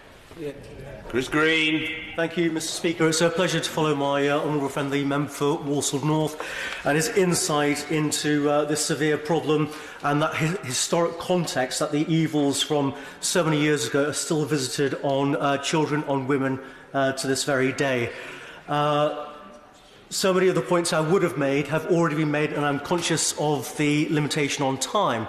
I'd like to send my appreciation to the honourable member, the member for Rotherham, for her insight into this problem and the points she made, and also to the honourable gentleman, my honourable friend, the member for Richmond Park, and especially the insight he had into the French system. They have a very different system to the UK, and perhaps it's not right that we look to them and in thinking to adopt the system in the United Kingdom. Now, it is a significant concern, a significant problem, that FGM was first made a criminal offence in the United Kingdom in 1985, and to date there has been one successful prosecution. I understand there have been 3 other unsuccessful prosecutions in the UK. And I do believe that successful prosecutions and significant sentences to go with them will form a deterrent, would make a contribution to deterring people from engaging with and supporting FGM. So I'd like to ask my honourable friend, the Minister, that we're right to have a zero-tolerance attitude to FGM. But what more, I welcome this amendment to the Children's Act, or the Children Act 1989. I welcome this amendment, but what more can be done to deliver a zero-tolerance approach to FGM? Thank you. Mike Wood. Yes, thank you, Mr. Speaker. I shall only speak briefly because I know there is still at least one more speaker was in to speak, but start by congratulating my honourable friend, the member for Richmond Park, on bringing this bill back to this chamber, almost back from what seemed the dead, and of course congratulate Lord Berkeley in the other place for piloting the bill so effectively. As has already been said so clearly, and as was concluded by the Home Affairs Select Committee in their 2016 report, female genital mutilation is a horrific abuse. It is not justified by any religious requirements. There are no medical argument for it, quite the contrary. Beyond the immediate pain and suffering caused by the procedure, there's ongoing risk of medical complications, but also lifelong lasting psychological effect for many women, many years after they suffered this procedure. And there can be absolutely no question of trying to justify the procedure on the basis of any cultural practices. It is abuse, plain and simple. It's child abuse. It is evil, and it is wrong whether it happens here in the United Kingdom or anywhere around the world. So it is right that we do everything that we possibly can, firstly to prevent it happening, and then of course where there is proof of female genital mutilation, that we do everything we can to bring those responsible to justice and make sure that they receive the very severest of penalties that are available. Now, securing a criminal conviction for FGM is notoriously difficult, despite, as being said, this being an offence in the United Kingdom since the 1980s. It is only in the last few weeks that a successful prosecution has been brought. The difficulties in collating evidence to a standard high enough to secure a criminal conviction mean that even now it is often very difficult to persuade witnesses to come forward. Often by the time cases are uncovered, whether it's through doctors, hospitals, social workers, other agencies, the time for medical proof of who could have been responsible, or even the time that the procedure could have been carried out, makes it very difficult to pin it down to even a location, yet alone a specific offender. And therefore it's particularly important that we do everything we can to stop it happening in the first place. And that's really where these orders, I think, have a particularly important role to play, and that's why this bill is so absolutely vital in closing one of the loopholes that makes it difficult to secure an order for those children who are at increased risk of being subject to female genital mutilation. It is perverse that the care orders under the Children's Act that allow for orders to be made in cases where children are at risk of forced marriage or of domestic violence cannot be used effectively at the same time to protect those children from the severe abuse of female genital mutilation.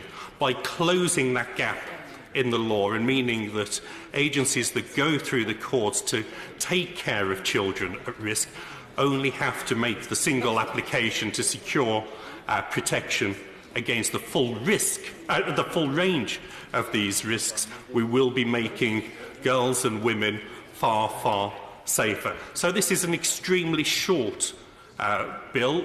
It's a fairly simple change to our legislation, but it potentially makes an absolutely massive difference to perhaps far, far more girls and women that, in this country and around the world that we might like to imagine.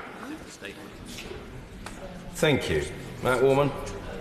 Mr. Speaker, I rise briefly to support this excellent bill and to make two very simple points. The first is, as many have said, there is no excuse, be it cultural, be it religious, be it medical, for any of the practices that are labelled under the broad brush bracket of female genital mutilation. But as my honourable friend, the member for Faversham and Mid-Kent, said a few minutes ago, these are often things that are done to young girls by those who love them most. And there is an enormous challenge in that, because we should not claim that those people who do this do not love their own children, but they are committing acts of child abuse. And this law, I hope, sends out a very clear message that in this country, and hopefully in many others that will follow the lead that my honourable friend for Richmond Park has set, that it is not an acceptable practice in the 21st century, and nor should we have allowed it to persist for as long as it has. That is a profoundly important cultural point in a landscape where there is no cultural excuse for a practice that many have described quite rightly as barbaric. And I know that that is not within the Minister's purview at the Ministry of Justice, but I hope that as part of this government and other governments' good work on FGM, it is something that we can tackle in the very strongest possible terms, so that we can address an issue that does go beyond simply the legally prosecutable and into a whole wider set of complex international cultural dynamics that we have a duty to lead the way on. And my second point is only just in the scope of this bill, and that is to say this is an issue that we could have addressed some time earlier were it not for the arcane procedures of this House. And I believe it shames us all that we are in a position where this had to be taken on in this way. I know the Minister has done so with great enthusiasm to step into that breach, because it is, as we've agreed on all sides of the House, absolutely the right thing for this government to be doing. But it is not right that the procedures of this House allow us to be in this position. I would hope that when perhaps times are a little calmer and we're not starting statements at 10 o'clock at night rather than finishing the business, we may be able to address that issue, because it will allow us not only to deal with issues such as this with greater speed, but it will allow us to take on many other issues. And I hope that this Parliament can be just as modern as this government has been and getting with the 21st century. Thank you, Mr. Minister Lucy Fraser. Thank you very much, Mr. Speaker. The government is very pleased to both support this bill and to give this bill government time. It's a very short piece of legislation, 2 clauses. It's a simple bill. but it's intended to fill a small, unintended gap in the law. This bill will further protect women and girls. It will allow our courts to make orders and to do so quickly in a single proceeding to protect children at harm. I'd like to thank all members from across the House who've taken part in this important debate. Many members have made many points, and I'd like to draw them all together in this speech. As the Honourable Member for Richmond Park started by saying, this has been a cross-party effort to bring this legislation through this House swiftly and with some consensus. And I'd like to thank the Honourable Member for Ashfield for her helpful comments during the course of her speech. The Honourable Member for Basingstoke, in her powerful speech, drew attention not only to the cross-governmental approach on FGM, but also to the presence of so many departments on the Treasury bench during the course of the speeches. And I'd like to thank ministers from the Home Office, from DCMS, from Health, GEO, DFID, the DWP, NCH, LG, Education, BEIS, the Welsh Office and Justice for taking part in this debate by their presence today. A number of members have highlighted the importance of this bill because of the effects on the victims.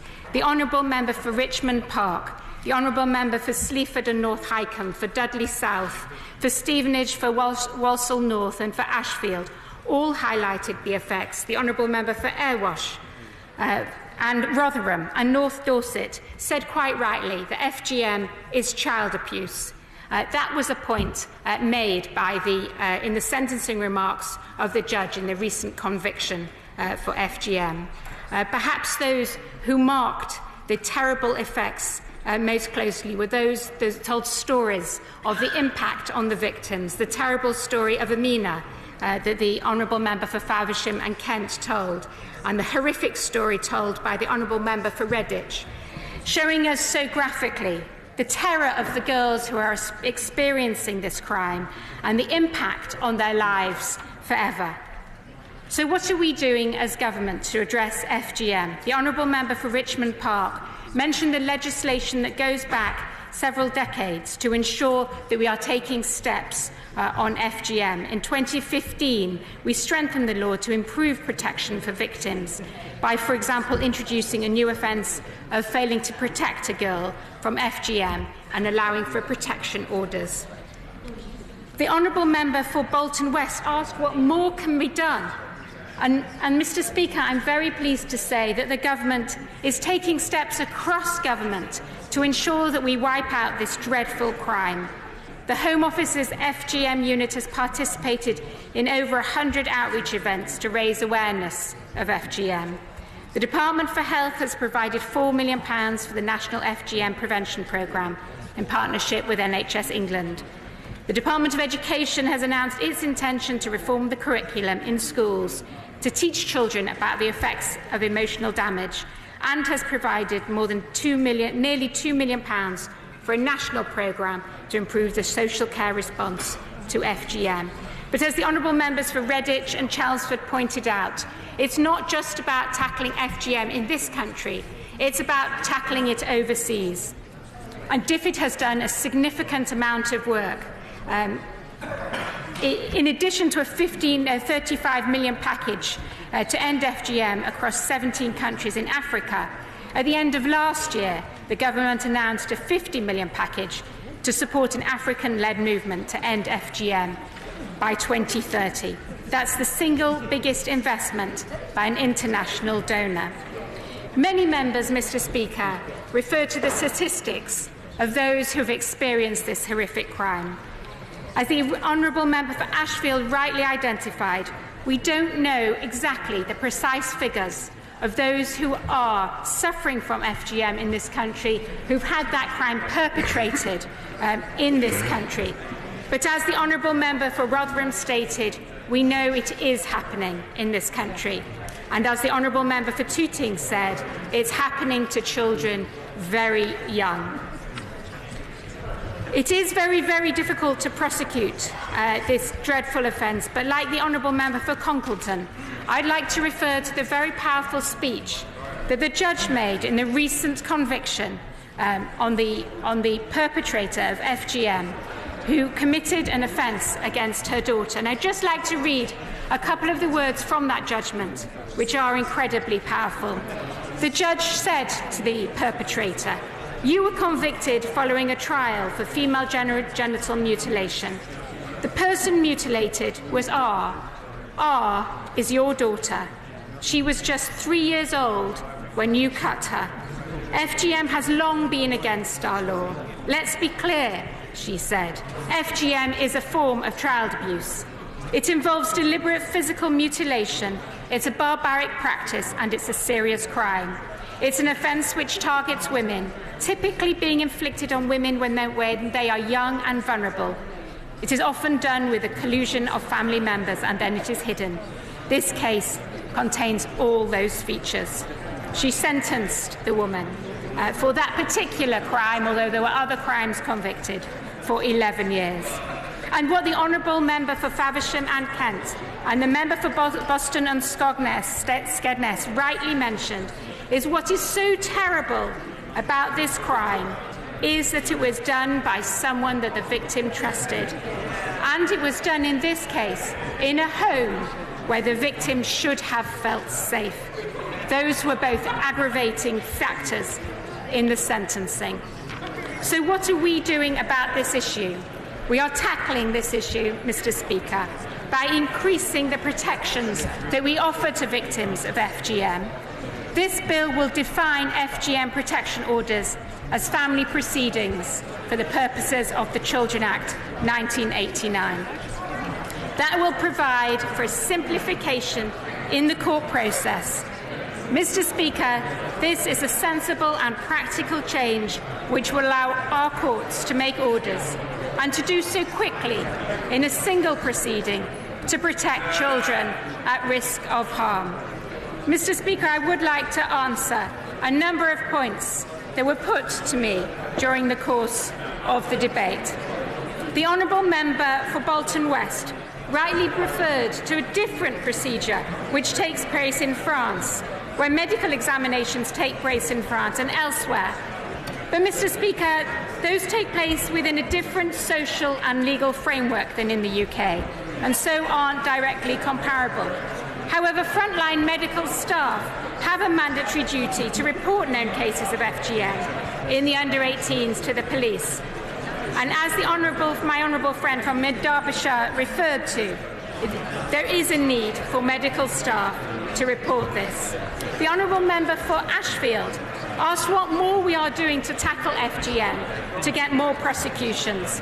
So I would like to tell her that there is now an FGM lead prosecutor for each area who liaises with the police. She asked us what we can do to educate more.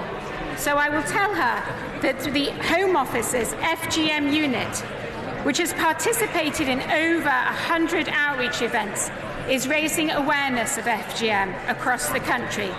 And as I mentioned, the Department of Education is reforming relationship, sex education and health curriculums, which give guidance to stipulate that secondary schools should address the physical and emotional changes caused by FGM. The Honourable Member for Rotherham rightly mentioned the issue of local authority funding.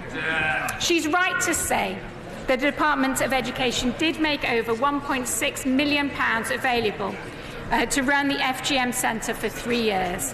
It is due, as she acknowledged. They hope to become a self-sustaining centre from April 2020, and the University of Bedfordshire is evaluating the centre, and this evaluation is due to be completed by July this year. But I can also tell her that the Honourable Member, the Secretary of State for International Development, mentioned to me that DFID and the NHS is looking at co-funding resources, is looking at co-funding specialist expertise to help deliver services like that at St Charlotte's Hospital. And she said she's very happy to speak to the Honourable Member for Rotherham about this subject. So, in conclusion, Mr. Speaker, this is a very small change, but it is one that will add to the measures that the government has brought forward in relation to tackling FGM mutilation. Mr. Speaker, no one who has spoken in this bill tonight, the Honourable Member for Richmond nor the Government, have suggested that this bill will end FGM. We can't be complacent about the threats to women and girls, and the Government will continue to work to prevent FGM here and abroad, to support the victims of FGM and to pursue those who cause or allow this terrible practice to continue. I'm very happy to make the commitments that the Honourable Member for Richmond Park asked me to commit, that we will continue to ensure that victims are protected. The Honourable Member for North Dorset and the Honourable Member for Tooting both referred during the course of their speeches to their children. And we need, Mr. Speaker, to continue to protect children of others across the world. So I would like to end by thanking those who've taken part in this debate this evening. I would like to pay tribute to the Honourable Member for Richmond Park, who not only has steered this bill through this House so ably, but we have heard from his speech tonight how much he has done to campaign so well with others, cross-party and individual campaigners, to help solve FGM issues here and across the world. I'd like to thank the member for Walsall too, because he quite rightly pointed out that we need to thank both men and women who have taken part in this debate tonight. This is not just a female issue solved by females. This is a matter that needs coordinated approach, cross-party, cross-gender. I'd like to congratulate Lord Berkeley for identifying the issue which a small change in the law could solve, and for introducing this bill in the other place. I'd like to thank all the members of the House, particularly those who took part in the bill committees. I'd like to thank my bill team yet again for the tremendous job that they've done. It has been both reassuring and heartening to see such solid cross-party support and clear commitment to the bill, and I commend it to the House. Is the bill be now read the third time? As many as have their opinion say aye. Aye. The contrary, no. I think the ayes have it. The ayes have it. Order state.